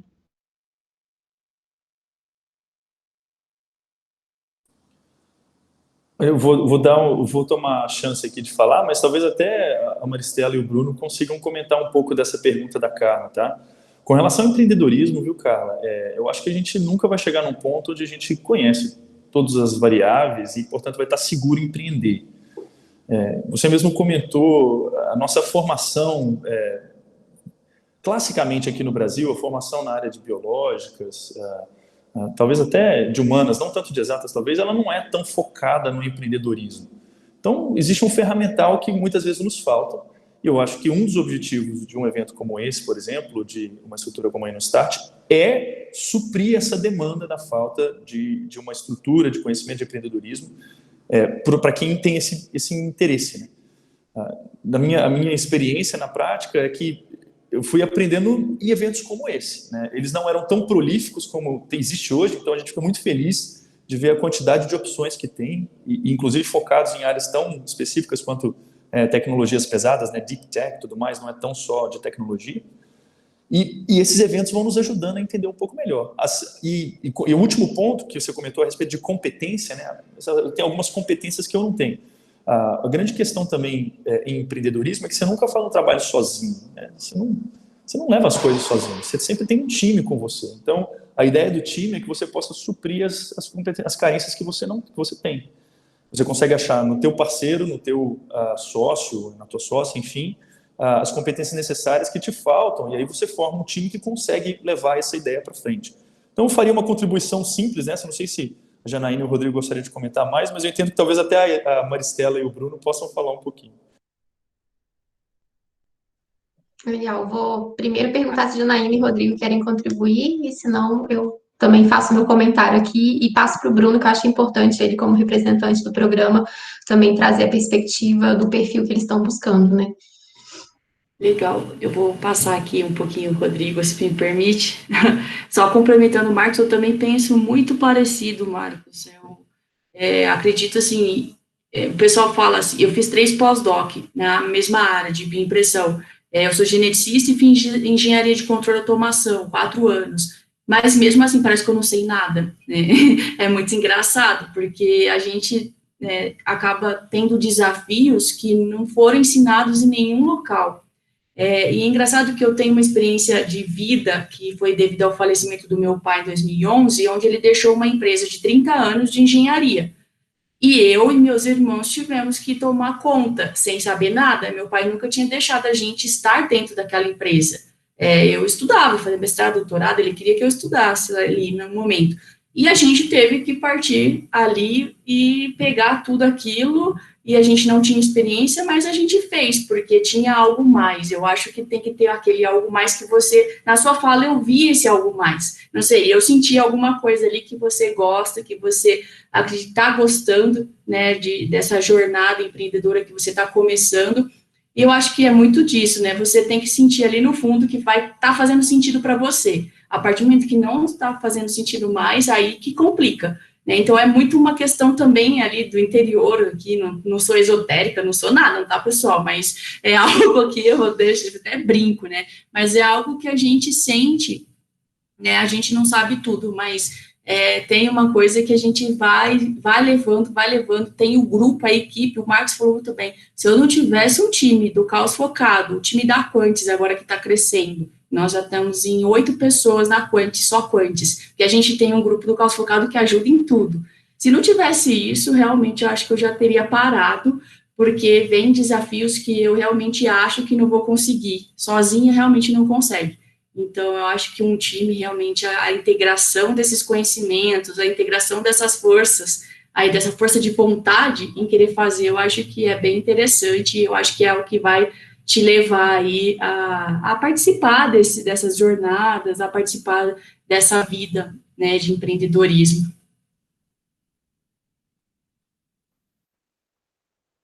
Ok. Bom, eu gostaria só de adicionar um pouco, eu concordo plenamente com o Marcos e a Janaína. Respondendo a pergunta direta, para iniciar você precisa de algum requisito mínimo? Eu acho que não. Eu acho que fazer negócio desse tipo você aprende fazendo. Né? Normalmente eu falo com alguns amigos meus, falo assim, poxa, todos nós temos doutorados, né? Você é médico, é muito mais difícil isso, aprender negócios é mais fácil. Né? Agora, eu ponho só um ponto aqui, é fundamental aprender os negócios, como que funciona a abertura de uma empresa, a estruturação de uma empresa, o plano de negócio é fundamental você aprender e aprender rápido. Para iniciar, você não precisa, mas é importante aprender rápido. Uma nota aqui, eu concordo plenamente com a Janaína, o time é fundamental, né? Às vezes você não precisa saber tudo, mas você forma um time que você possa complementar um ou outro. Às vezes você é boa na parte técnica, mas você pode trazer alguém que saiba estruturar uma empresa, né? Se você é um ótimo goleiro, né, você não precisa de um goleiro, você precisa de um atacante, né? Aí você vai montando seu time. Isso é fundamental. Uma outra coisa é na visão dos investidores, né? Acho que com o tempo você vai aprender como que os investidores reagem, o que eles esperam. Quando os investidores, né, pelo menos aqui na Europa, nos Estados Unidos, a interação que eu tive, quando eles começam a avaliar uma empresa, eles não começam pelo produto e pelo negócio. A primeira coisa que eles avaliam é o time. Então, se eles não se sentirem segurança que o time é bom, que o time sabe o que está fazendo, mesmo que a estrutura da empresa seja boa, que o produto seja bom, eles não vão entregar o dinheiro numa pessoa que eles não confiam, né? Eles não têm confiança que a pessoa vai fazer. Os investidores não fazem, né? São os fundadores que continuam, o time que está lá que continua. Então, nessa avaliação de VCs, a principal componente começa o time. Quando eles avaliam o time, é claro que o time nem sempre tem que estar completo, né? Depois o time pode ser completo. Mas a primeira são as pessoas. Depois eles passam para o produto, o mercado, enfim, depois eles fazem a avaliação deles.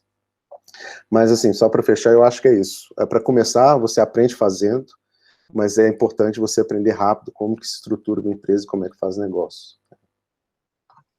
Obrigada, pessoal. Carla, eu faço as palavras da Janaína, do Rodrigo e do Marcos, minhas palavras. Eu acho que você tem que ir experimentar mesmo, não tem como você. Essa segurança que a gente busca do método, agora se eu seguir isso daqui, lá no final vai sair tal produto. Não consegue, na área de empreendedorismo não dá, assim. E a Janaína trouxe um depoimento de como que ela se conectou com o pessoal do Caos Focado, e isso me lembrou um projeto que a gente está rodando na Wilink agora, que está terminando a primeira edição. A gente está sendo a entidade executora de um projeto de pré-aceleração com o Hospital das Clínicas. Então, o nosso time está atuando em conjunto com médicos e pesquisadores do Hospital das Clínicas, pessoas que, assim, a pessoa está no programa, ela é o maior especialista do Brasil naquela área, tem 30 anos de carreira. Então, assim, a gente ficou se perguntando como seria essa interação e até um choque de gerações, de pegar o analista de projeto de inovação da Wilinka, que está dando a mentoria, a consultoria, fazendo as capacitações com eles, uma pessoa de 23, 24 anos, que às vezes está no mestrado, já teve uma startup, entende de inovação, está ali conduzindo uma pessoa com uma experiência tão grande num processo que para ela é muito novo e que está tirando ela totalmente da zona de conforto. E o casamento funcionou super bem, porque essas pessoas se colocaram no papel de aprendizes novamente, mesmo elas sendo muito, muito gabaritadas, competentes, especialistas na área delas, porque elas entenderam que o processo de empreender é uma coisa totalmente nova. E aí, essa dedicação e abertura, é isso que eu te indicaria. Tenha a abertura e confie que as coisas vão acontecer, para você ir seguindo, porque se você se fecha assim, tipo, não, isso aqui eu não quero, isso está me tirando da área que eu me sinto segura. Aí você começa a controlar demais o processo e isso aí embarrera você ter resultados mais rápidos. Então, a dica que eu te dou é você ter essa abertura que dá certo, e aí conta com o time também do InnoStart, que eles vão estar aí para ajudar você nesse momento.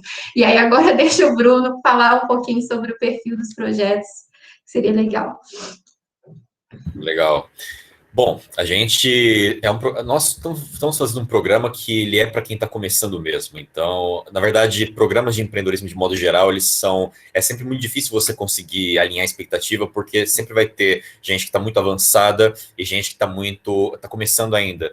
Só que uma coisa, experiência pessoal minha, que o Rodrigo vai até concordar, na Suíça, uma coisa muito legal é que você vai para um evento, tem os apéros, tem os eventos lá dos empreendedores, e você vai se sentir, às vezes, no começo, mas a pessoa que está mais avançada, ela está no mesmo lugar que você, compartilhando a vivência dela. Então, quando você vai crescendo com a startup, você vai percebendo que você está um pouquinho mais avançado, você está bem longe do pessoal que está no top 100 ainda, que está liderando as startups suíças, mas está um pouquinho melhor do que a pessoa que está no mestrado, começando agora. A pessoa está tirando um projeto da gaveta ou fazendo o TCC dela virar uma startup. Então, você vê que agora você pode aprender com a pessoa que está mais para frente e ajudar a pessoa que está mais para trás. Isso é um sentimento que não acaba, porque você vai sempre ter a percepção de que você está atrás de quem é muito bom e na frente de quem está começando agora. Isso é muito legal. Então, a ideia que a gente quer trazer para o InnoStart e para o núcleo de modo geral é que a gente sempre pode aprender com alguém e ensinar alguém. E a ideia do InnoStart é tentar pegar um pouquinho de cada coisa que um empreendedor, uma empreendedora tem que saber e trazendo um programa. Então, um programa que não vai ficar focado 100% em modelo de negócios ou 100% em fazer entrevista, que são coisas importantes. Vocês vão até ficar cansados de fazer tanta entrevista no começo, que é uma metodologia que o pessoal em Stanford faz, que o pessoal da Caos Focado e do programa AWC da TIM fazem, de fazer 100 entrevistas. A Bosch faz isso também, então você percebe que até a indústria faz isso, e validar se tem mercado para vocês, qual é o primeiro mercado que vocês vão atingir, que é o beachhead market, que vocês vão focar inicialmente. Então, qual que é esse mercado para qual você poderia vender inicialmente a tecnologia, e muito conhecimento sobre isso vai vir do InnoStart. Agora, se você está começando agora, e eu gostei muito do seu projeto, especialmente na área de educação médica, a gente avaliou aqui, gostamos pra caramba e tem potencial, a gente quer ajudar você a descobrir quem que seria o primeiro usuário, qual que seria realmente o serviço. Você imagina hoje em dia que o seu produto é uma coisa, e talvez não seja aquela coisa. Eu lembro, tem uma startup, inclusive, o Rodrigo deve conhecer, a Piavita, da Suíça. Eles começaram, é top 100 hoje em dia da Suíça, eles fazem um dispositivo médico para cavalos, né? Parece um estetoscópio high-tech. E quando eu conversei com a fundadora, ela falou, a gente inicialmente achou que quem ia comprar era o dono do cavalo, porque ia colocar no cavalo, ele ia poder monitorar o cavalo, só que eles perceberam que não era o dono do cavalo. Quem ia usar aquele dispositivo era o veterinário, porque aquilo era como um estetoscópio high-tech. Então eles descobriram que o mercado deles, apesar de ser uma coisa que já estava pronta, funcionando para cavalo, quem ia comprar não era o dono do cavalo, era o médico veterinário que queria ter alguma coisa mais avançada para poder oferecer um serviço melhor e cobrar mais do serviço dessa pessoa. Então, a gente quer fazer isso com vocês. Poxa, será que quem vai usar vai ser a escola médica ou vai ser alguma instituição governamental ou privada que quer validar os próprios médicos? Será que vai ser alguma coisa assim? Vai ser um revalida? Como é que vai ser feito?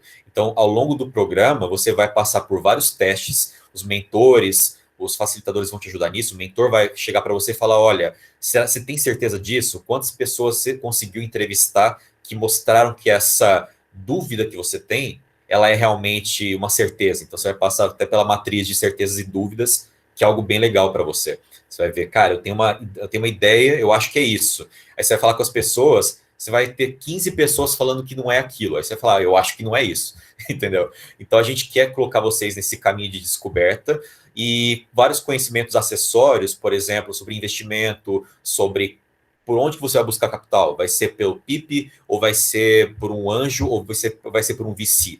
Algo que é muito importante também saber. Será para onde que minha tecnologia vai? Será que eu consigo captar com o anjo ou eu devo captar com o VC? Depende do tamanho da tua tecnologia. Se for uma startup que você vai vender para uma empresa estratégica, talvez o anjo seja melhor. Porque o VC, o Venture Capital, vai querer que você tenha um crescimento ele vai querer investir 1 milhão em você e ter retorno de 30 milhões. Então ele quer 30 vezes o investimento dele e ele quer que você fique lá com ele até o fim. Ele não quer que você venda em 2 anos a empresa. Então, poxa, se eu quiser um capital menor e vender logo, eu não posso pedir para um fundo de VC, eu tenho que pedir para um anjo, uma pessoa que acredita em mim, quer sonhar comigo, mas ela tem um prazo de validade. Ela falou, daqui a 4 anos eu quero que essa startup já esteja vendida. E no caso do Valadares, por exemplo, você já viu que está 8 anos no projeto e não vendeu ainda. Então, é algo que é uma trajetória longa no caso dele, e as startups de medicina, biotech e medtech, elas têm essa jornada muito mais longa. Então, talvez no seu caso, seja uma jornada mais curta, ou talvez não, mas a gente vai ajudar você a começar a ver qual é o cenário e descobrir qual é a jornada que você está caminhando. Descobrir o que a gente chama, o pessoal lá, inclusive, na Suíça fala, né, o Jordi fala, que é o nome do jogo. Qual é o nome do jogo que você está jogando? Você vai descobrir isso ao longo do programa e a gente quer pegar na sua mão e ajudar você e todo mundo que está participando a descobrir qual é esse jogo que vocês estão jogando. E agora, vou colocar aqui agora uma pergunta que é deixa eu ver aqui, que era do Gustavo. Isso. Então, o Gustavo, ele falou aqui, deixa eu colocar, como manter o investimento externo nesse tempo de maturidade até lançamento do produto? Qual a estratégia que vocês usam para captar recurso, se buscam por fundo perdido, investidor anjo, etc. E foi até legal, porque eu nem tinha pensado na pergunta e já fiz esse vínculo com qual tipo de VC, anjo, de onde vem o recurso. Então, queria propor, quem tiver, já puder começar falando um pouco sobre captação, como manter investimento, desse início que é tortuoso conseguir capital, até você lançar esse produto. a gente quer abrir para vocês falarem um pouco sobre isso. Posso? Opa, Brasil, claro. né? Vamos lá. Olha, na BuildTech, por conta dessas duas experiências que eu estou tendo, né, a gente está, né, conseguindo ali com venda de cursos e de máquinas de baixo custo. Então, a gente não tem ainda nenhum investidor.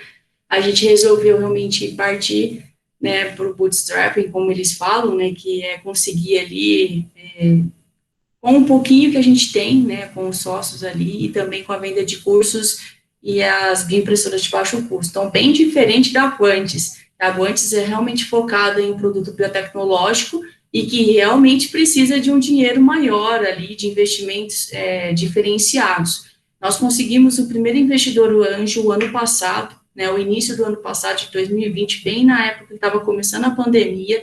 A gente já estava em contato com esse investidor anjo, que é próximo, né, inclusive é próximo do núcleo ali do Caos Focado, é próximo ali do pessoal. Então, eu percebo que, geralmente, esses primeiros investidores anjos são pessoas da rede, né, são pessoas que fazem parte ali de eventos como esse, inclusive, né, e de um network próprio ali interno.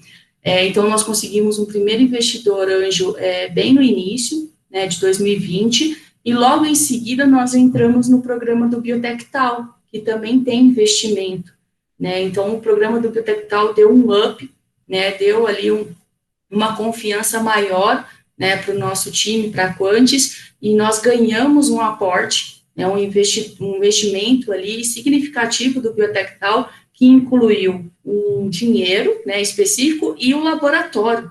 Então, a gente tem uma estrutura laboratorial que não existe no Brasil, né, a não ser aqui no Biotectal. São equipamentos novos, eu fui a primeira a usar os equipamentos, né, eu fico meio feliz, todos cheirando novos ali da Thermo Fisher. É muito engraçado, né, Marcos? A gente da academia não está preparado para esses equipamentos tão novinhos, assim, que não precisa de manutenção, e algo bem diferente mesmo. Então, o Biotectal, ele tem uma política ali muito forte de manutenções, de regulamentações Anvisa, o laboratório deles é registrado, né, tanto o Open Lab para desenvolvimento, quanto o CMO, que é para produção. Então, eles têm 2 núcleos bem diferenciados no Brasil hoje, com equipamentos ali muito diferenciados especiais. Então, hoje a gente já está usando esse laboratório, né, desde o ano passado, desde dezembro do ano passado, e aí, com isso, alavancou a Quantis, né. Então, a gente tinha um propósito de fazer na USP, em São Paulo, a pandemia veio ano passado, acabou atrasando tudo isso, e a gente viu no Biotectal essa oportunidade bem específica, que é usar a estrutura aqui, né. Então, a gente realmente teve um impulso por estar dentro de uma estrutura laboratorial tão significativa. E a gente não precisou colocar R$1 nesses equipamentos. É apenas a bioimpressora ali que eu desenvolvo também. Então, a gente não teve nenhum gasto com equipamentos. E logo em seguida veio o PIP. Então, a gente veio de um investimento anjo, Biotectal, um PIP, e a gente acabou de ter mais um investimento anjo, que acabamos de fechar o mês passado, com Álvares Marçal, que é uma grande empresa aí, consultoria jurídica, que veio, inclusive, da parceria do Biotectal. Então, eles nos conheceram pelo Biotectal, esse grupo, né, o Álvares Marçal, vai sair agora, acho que a semana que vem já está pronto, e a gente conseguiu aí mais um investimento anjo deles, e com isso a gente está, né, na verdade a gente da Quantis está conseguindo aí caminhar com esses investimentos. Aí até o ano que vem, onde nós vamos ter que abrir mais uma rodada, com certeza, porque produtos de biotecnologia, né, é mais complicado, né, ao meu ponto de vista, e com certeza ali do pessoal. É mais ou menos isso que aconteceu com a Quantis, né, e a gente está caminhando aí sem faturamento ainda. Nós não temos ainda nenhum faturamento. A gente começou a produzir os primeiros lotes pilotos agora do gel, para ter um faturamento mínimo do ano que vem. Mas a parte de como começar, né, sem faturamento, é dessa forma mesmo, investimento anjo, PIP, né, investimento de programas de fomento, e redes, né, redes que vão trazer toda essa bagagem aí de possíveis investidores. Legal. Marcos, Rodrigo, vocês querem complementar alguma coisa? Sim. Se quiser falar antes, Rodrigo, não tem problema. Tá, beleza. Bom, deixa eu voltar à pergunta. Qual que é a pergunta mesmo? Desculpa. Até colocar o Gustavo quiser fazer a pergunta, até para complementar alguma coisa, se ele preferir. Gustavo, você está aí ainda? Opa, tô sim. Bom dia. Pode falar.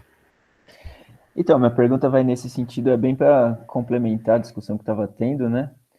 Que é como manter a empresa antes de lançar produto, né? Como atrair esse investimento externo.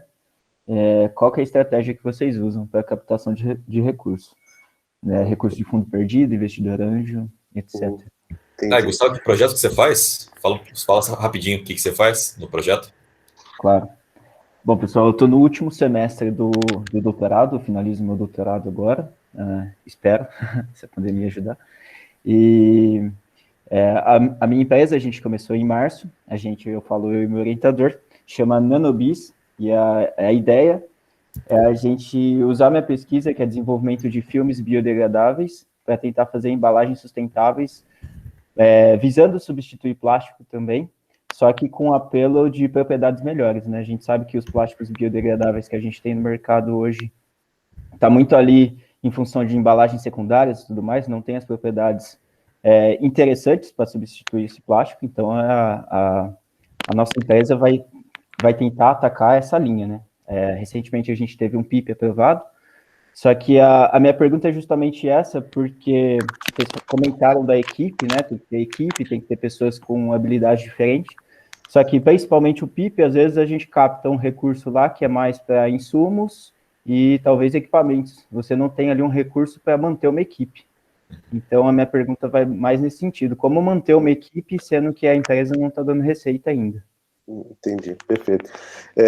Olha, são vários pontos, eu acho importante que o mais difícil é agora, eu acho que é o começo, acho que é o mais difícil. Eu acho que é importante entender o processo de uma startup de captação de tecnologia. Ela demora muito tempo para conseguir o seu capital, né?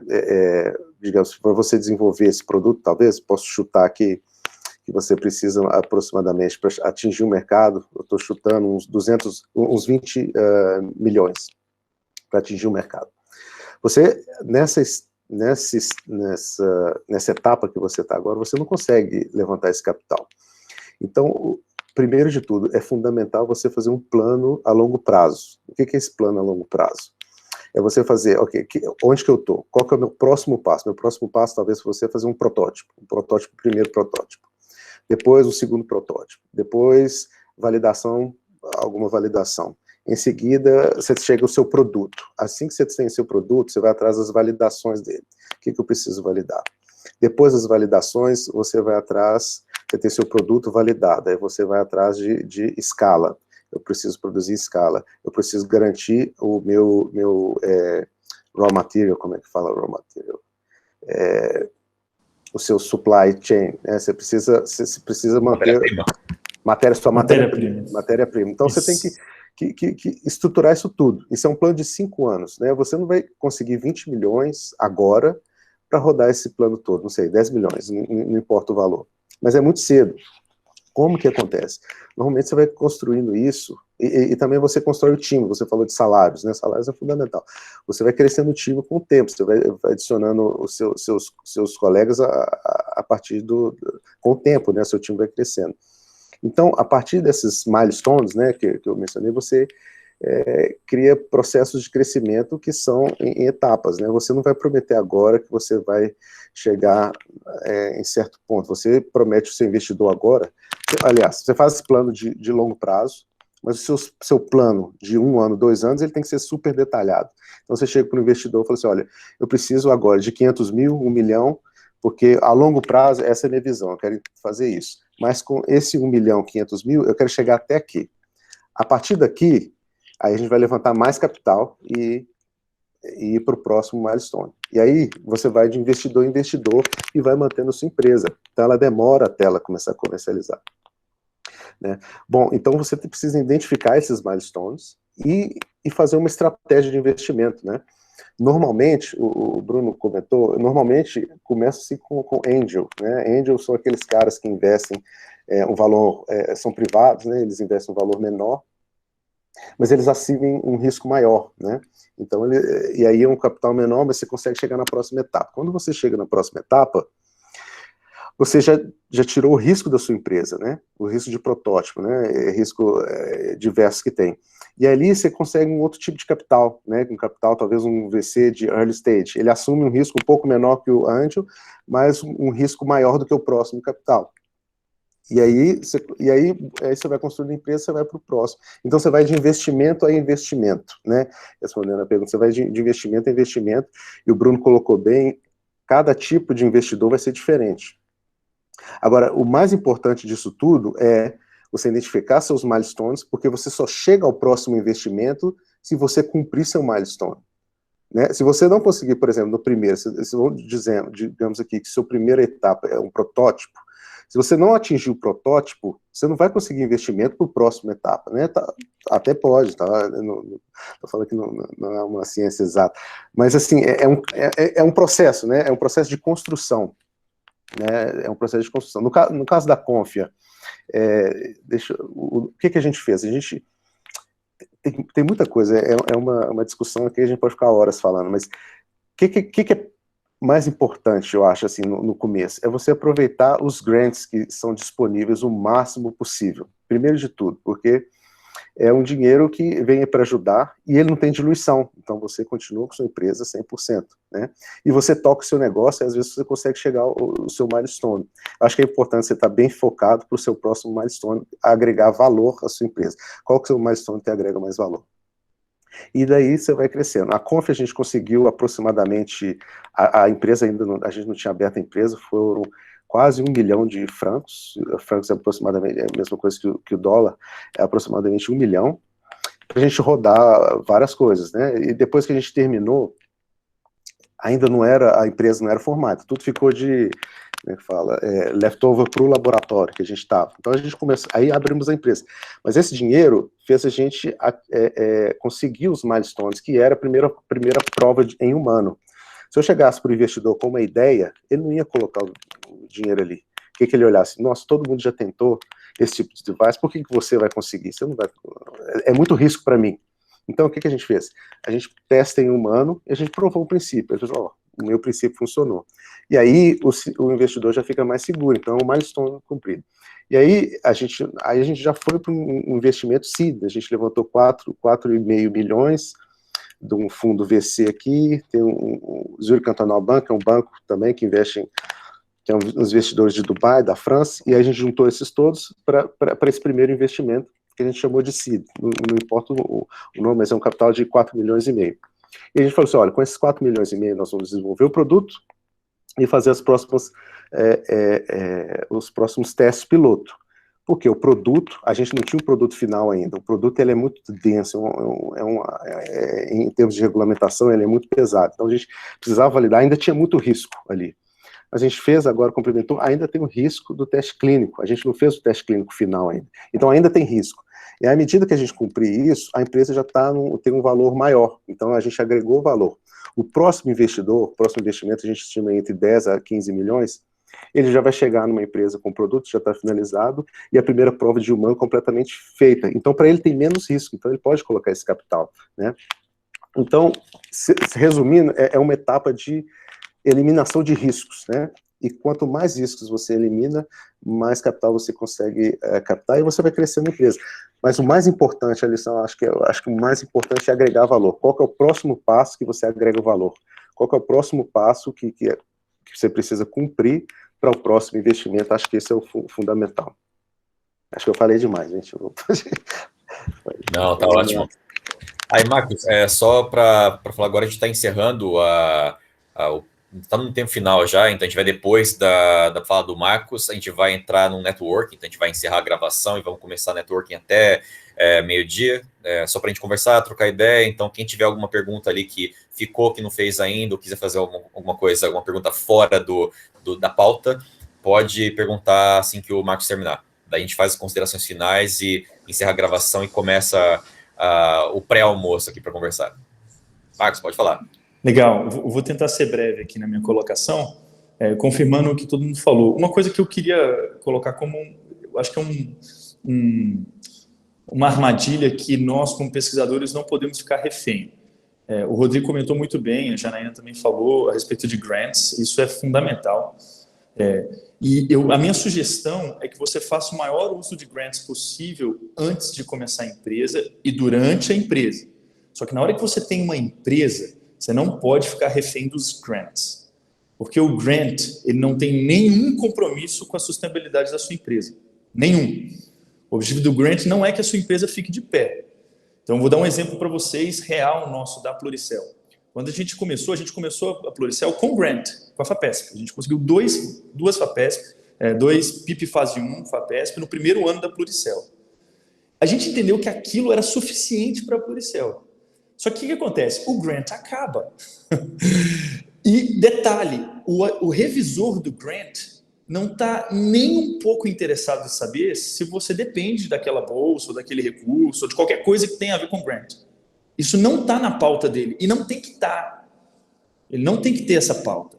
Então, como empresa, num cenário de empresa, pegando, Gustavo, um ponto que você está comentando, assim, eu não poderia falar quão importante é fazer o que o Rodrigo disse, que é, antes de fundar a empresa, se você está... aproveita a estrutura que você tem de laboratório. O Rodrigo falou, cara, pediu um grant vinculado ao projeto que a gente tinha de interesse dentro de um laboratório. Né? Você está ainda coberto ali de oportunidades, você ainda está num ambiente, né, que é mais seguro. Beleza, abrir uma empresa, eu acho que é inevitável como empresa você ter um projeto, como o Rodrigo falou, e entender qual é a sua demanda no curto prazo. Porque eu acho que é pouco provável que você consiga suportar a empresa com uma pessoa, pelo menos o projeto que você está planejando, né? Com uma pessoa, ou mesmo que seja só você vai precisar de salário em algum momento. Então, toda essa estrutura, que geralmente ela não está comportada em um grant, você precisa pensar nela.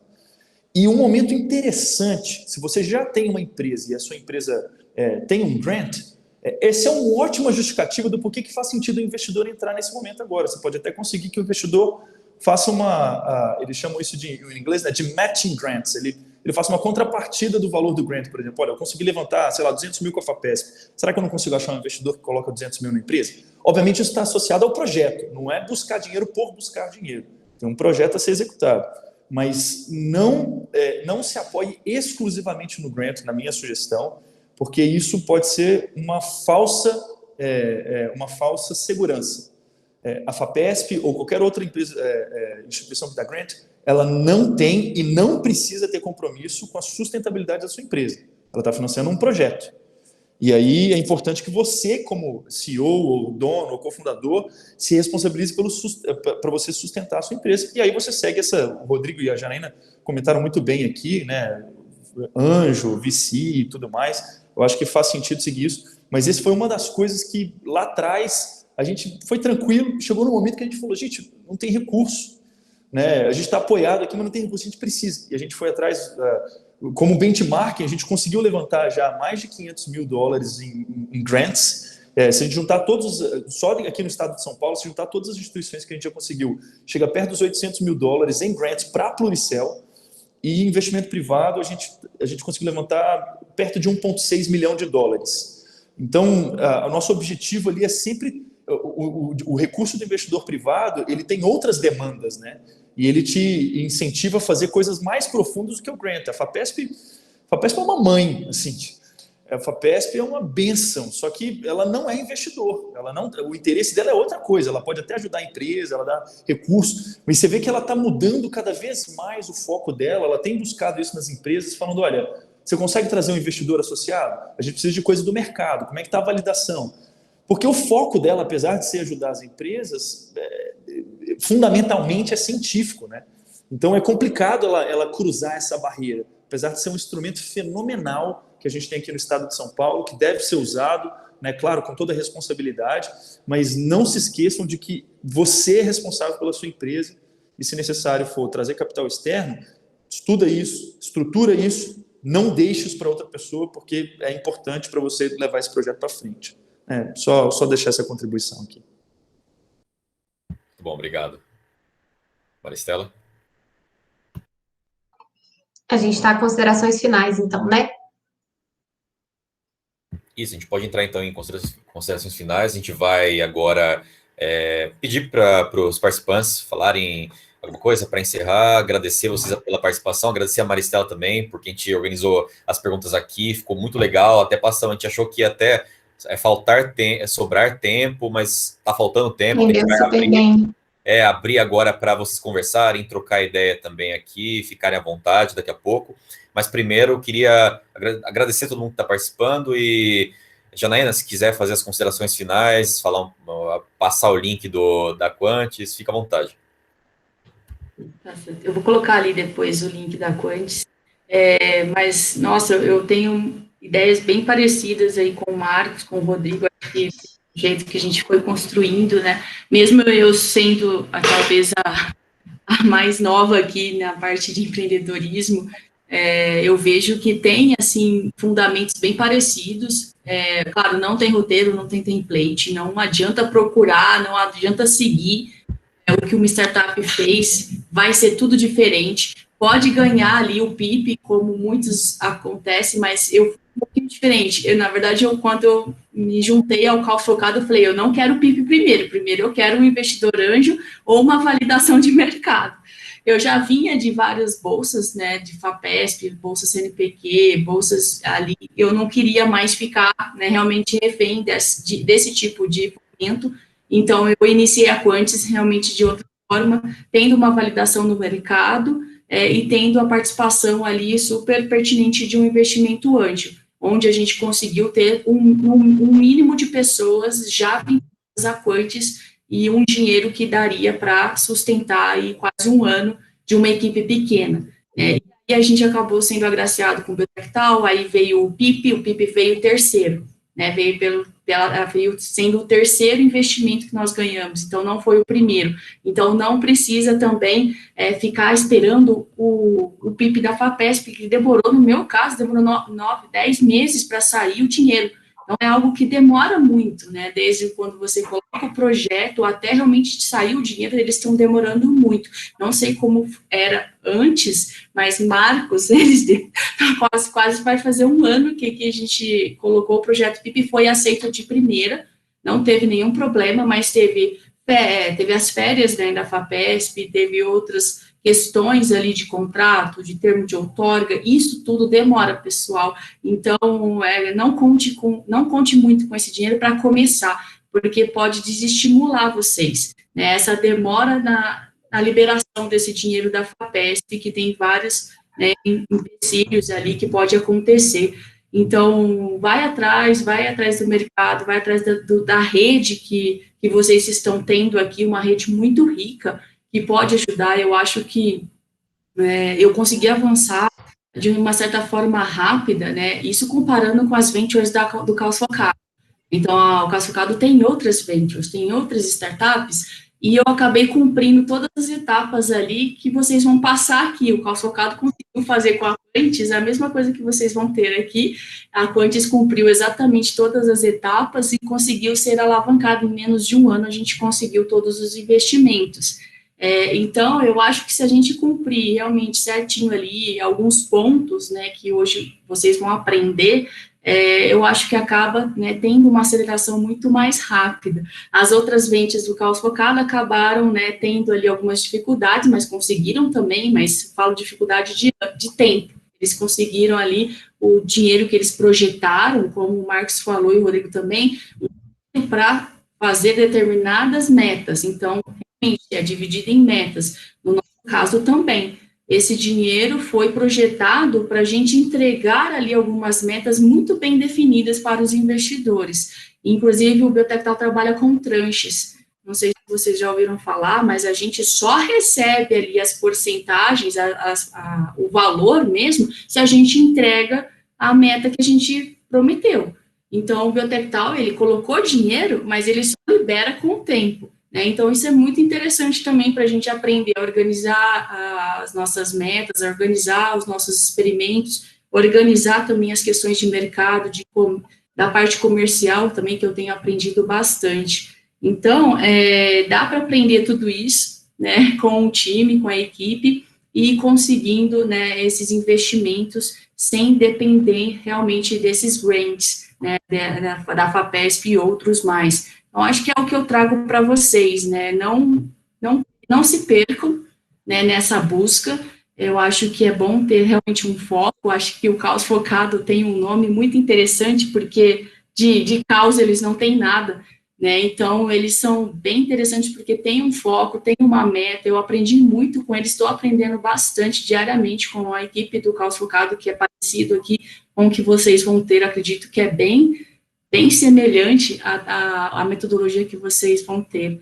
E eu acho que isso acabou realmente me impulsionando, né? Ter essa experiência de uma equipe que já vinha aprendendo com o tempo ali, de organizar startups, de acelerar startups de base tecnológica. Então, isso também realmente me ajudou muito. Muito legal. Obrigado, viu, Janaína? Agora, Marcos, que ele tem que sair também. Marcos, considerações finais, fala, dá até um conselho rápido para o pessoal, que até o Eduardo perguntou, conselho para quem é jovem cientista e quer começar a empreender, numa frase rápida aí, e obrigado por participar. Legal, eu que agradeço, Bruno, agradeço Maristela, também Rodrigo e Janaína, é bom estar com vocês aqui nessa conversa. Todo mundo, obrigado também pela atenção, foi um prazer contribuir. Se precisar conectar LinkedIn, estamos conectados. Se fosse dar um pequeno conselho, o conselho que eu recebi do meu pai, que eu acho que é fenomenal, é uma frase clássica: feito é melhor do que perfeito. Então, às vezes, você está ali planejando 1 milhão de coisas e ainda não colocou para tentar fazer alguma coisa. O learn by doing, né? Fazer e começar a aprender. Então, né, tenta tirar do papel aí um pouco e fecha a conta, que tem certeza que tem muita coisa boa para acontecer. O primeiro passo vocês já estão dando, já estão entrando no curso, vai ser muito produtivo, tenho certeza. Pessoal, um abraço para vocês, desculpa a minha pressa, eu realmente vou precisar sair agora, desculpa não conseguir ficar um pouco mais, mas foi um grande prazer, a gente está à disposição para que a gente puder contribuir, viu? Obrigada, Marcos. Abraço. Até mais, tchau. E, Rodrigo, agora, obrigado por participar. Se quiser dar até um conselho para o pessoal, fica à vontade. O prazer foi meu, pessoal. Estou à disposição para compartilhar mais, se preciso. Bom, um conselho, eu estou pensando aqui algum conselho que seja importante. Acho que um conselho para quem está começando agora é entender o que você está fazendo, qual que é o seu produto, né? Acima de tudo, entender qual que é o seu business case.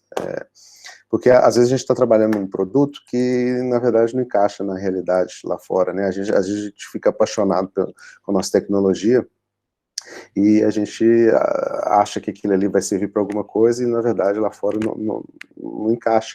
E às vezes você tem a mesma tecnologia que você faz uma pequena adaptação e aí sim ela deslancha. Então, acho que a primeira coisa é entender a sua tecnologia em si, mas também entender o mercado que ele pede. Na verdade, o mercado que dita tudo, no final das contas. Bom, um conselho que eu estou pensando aqui, talvez, eu não entendo muito do ecossistema do Brasil, que eu vim para cá, eu entrei no mundo da startup aqui. Antes de chegar na Suíça, eu nem sabia o que era startup, né? Então, minha vivência toda aqui, mas o que eu já tenho conversado com algumas pessoas no Brasil, algumas startups estão querendo vir para cá. Eu acho que a falta de capital no Brasil é fundamental, gap que tem entre fazer isso desenvolver, fazer o ecossistema crescer. Aqui é diferente, aqui tem muito capital, tem muito tipo de investidor, é fácil encontrá-los, né, nos eventos e conversar com eles, eles estão dispostos a investir. Infelizmente, o Brasil é um país rico, né, economia forte, mas o dinheiro está em outro lugar, não está no venture. É mais fácil se você investir em fazer outro tipo de investimento no Brasil, ganhar seu retorno seguro, 6%, 10%, alguns fundos até 15%, do que você tirar e arriscar numa startup. Não vale a pena, né? Eu até entendo o investidor, eu acho que não vale a pena no Brasil, mas espero que isso muda no futuro, que é o que acontece no mundo, né? As pessoas, o private equity está virando o principal tipo de investimento, cada vez mais dinheiro, né, fora dos Estados Unidos e aqui na Europa, e está crescendo mais. Foi impressionante quando cresceu nos últimos 2 anos, praticamente duplicou. As pessoas estão tirando dinheiro e colocando, não só em startups, mas private equity em geral, e eu acho que é uma oportunidade. Dito isso, eu acho que vale a pena uma startup brasileira olhar para fora, né, pensar, estender o braço um pouco para fora, ou aqui ou para a Europa, ou para os Estados Unidos, e buscar oportunidades de investimento, né? Não só de investimento, mas também você explora o mercado global, né? Tem uma visibilidade para os investidores que você tem uma empresa global. Eu acho que todos nós somos cientistas, a gente conhece pessoal nos Estados Unidos, na Europa, acho que como cientista é fácil se conectar, né, fora do Brasil, então acho que essa é uma oportunidade que acho que vale a pena explorar. Uma coisa para atrair capital e outra coisa para expandir o mercado. A gente está falando aqui de tecnologia, a gente não está falando de outros tipos de negócio, né, web, internet, enfim, que normalmente são guiados pelo mercado, não tem nada a ver com o que a gente está falando aqui, a gente está falando de inovação tecnológica e normalmente o mercado é global, né? Então eu acho que vale a pena, se vocês tiverem a oportunidade de explorar um pouco mais fora do Brasil, eu acredito que seja mais fácil conseguir financiamento do que do Brasil, e eu acho que dá para dar uma alavancada. Eu já vi muitos projetos no Brasil que, se estivessem aqui na Suíça, teriam ido muito bem, né? Infelizmente, acho que falta esses fundos, esses investidores, infelizmente no Brasil são poucos, né? Tem, mas são poucos, né? É isso, então a minha dica, talvez explorar um pouco. Muito obrigado, muito legal. Brasil. A gente vai, inclusive, aproveitar isso daí, a gente vai explorar, o programa vai ter algumas interações com ecossistemas de fora, na 7ª semana que vai ter o Speed Day, tem um evento de abertura, vai ser o Demo Day, o pré-Demo Day, vai ser legal porque a gente vai trazer gente de outros países também, ecossistemas que estão buscando startup para investir, então a gente vai abrir para vocês também, quem quiser, inclusive, participar do evento, Janaína, Marcos também, Rodrigo, fiquem à vontade, vai ser muito bacana ter essa interação do Brasil com outros ecossistemas e pessoas daqui também, né, investidores, etc. E antes de encerrar, eu queria falar para a Maristela também, falar considerações finais, agradecer a mediação junto comigo, foi excelente, a Maristela trouxe perguntas muito boas, a gente quer ter a Wilinka mais vezes com a gente aqui. Obrigado, Maristela. Obrigada, Bruno. Valeu pelo convite. Gostei muito de estar aqui. Falei para ele que o tempo voou. A gente ficou conversando sobre as perguntas no WhatsApp para fazer a mediação. Quando eu vi, já era 11h30. Queria agradecer ao Rodrigo, a Janaína e ao Marcos, que trouxeram informações super importantes. Agradecer as perguntas de vocês também, que foram essenciais para a gente fazer um diálogo que ficasse mais próximo daquilo que vocês estão precisando agora, que estão dando esse primeiro passo. Eu queria direcionar a minha consideração final para a pergunta do Eduardo, que ele falou assim, qual o ambiente de incentivo real para que jovens cientistas em formação no Brasil se transformem em empreendedores? Cara, eu acho que o ambiente real de incentivo é o que está acontecendo aqui agora, é a gente colocar as coisas em prática. Está ficando mais popular e a gente fica muito feliz com isso, ver iniciativas de empreendedorismo para cientistas, que eu acho que antes isso era uma coisa que ficava muito em outros nichos, então eu acho que a gente precisa aproveitar que isso está sendo uma tendência crescente e o que vocês puderem também se transformar em replicadores, porque o que o Brasil precisa hoje também é de formação de massa crítica, do quanto que é importante o cientista e pesquisador ter acesso a esse olhar de mercado, a esses conhecimentos todos que a gente está falando aqui hoje. Então, assim, aproveitem muito o que vocês vão vivenciar nessas semanas junto com o pessoal do Neo, que vai ser muito legal, tenho certeza que o suporte deles vai ser fundamental, vai transformar vocês, e que vocês passem isso para outras pessoas também, repliquem para os seus colegas nos departamentos, os bolsistas que trabalham com vocês, e estejam ligados aí em outras. Eu vou aproveitar para fazer o jabazinho da Wilinka para vocês seguirem a Wilinka no LinkedIn. Eu vou colocar o link aqui para vocês. Toda vez que a gente está fazendo algum projeto que tem oportunidades assim, a gente divulga o edital nas nossas redes, dá uma olhada no nosso site também. É isso, gente. Agora que vocês vão começar a entrar nesse ecossistema de inovação, as oportunidades vão aparecer, vocês vão ficar mais cientes, né, dos programas, dos incentivos, e aí é começar a se movimentar no ecossistema mesmo. E podem contar com a Wilinka, podem me acessar no LinkedIn, se tiverem dúvidas, como é que eu faço com o meu projeto, estou precisando de uma força, enfim, vamos continuar próximo. Muito bom. A Érica tem um recadinho aí para vocês. Érica, pode falar. Oi, gente, bom dia. Agora que a gente está encerrando essa primeira parte aqui do nosso encontro de hoje, só queria pedir para vocês, se puderem, ligarem a câmera rapidinho, só para a gente fazer um registro rápido aqui desse primeiro passo da nossa jornada juntos. Depois a gente vai estar divulgando nas nossas redes sociais, então quem puder, Opa, legal, tô vendo que tá todo mundo ligando aqui. Beleza, vou dar mais um minutinho e aí já registro, então façam suas melhores poses e a gente vai guardar com carinho esse registro aqui. Beleza? Obrigada, gente.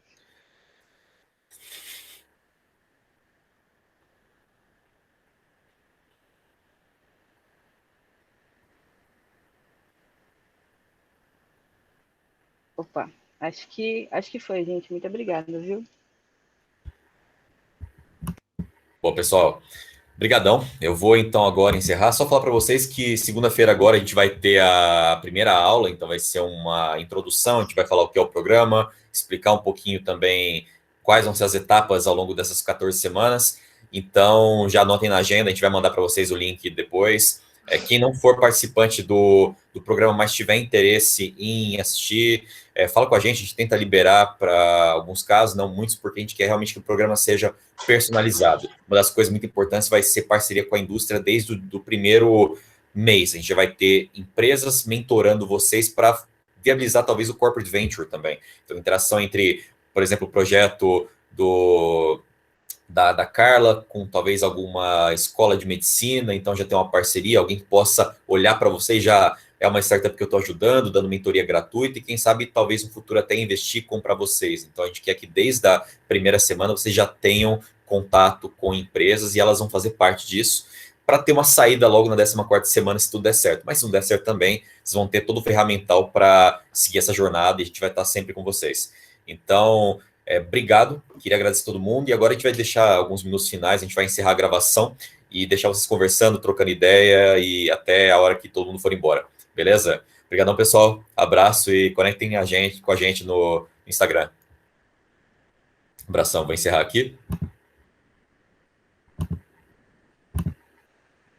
Aí...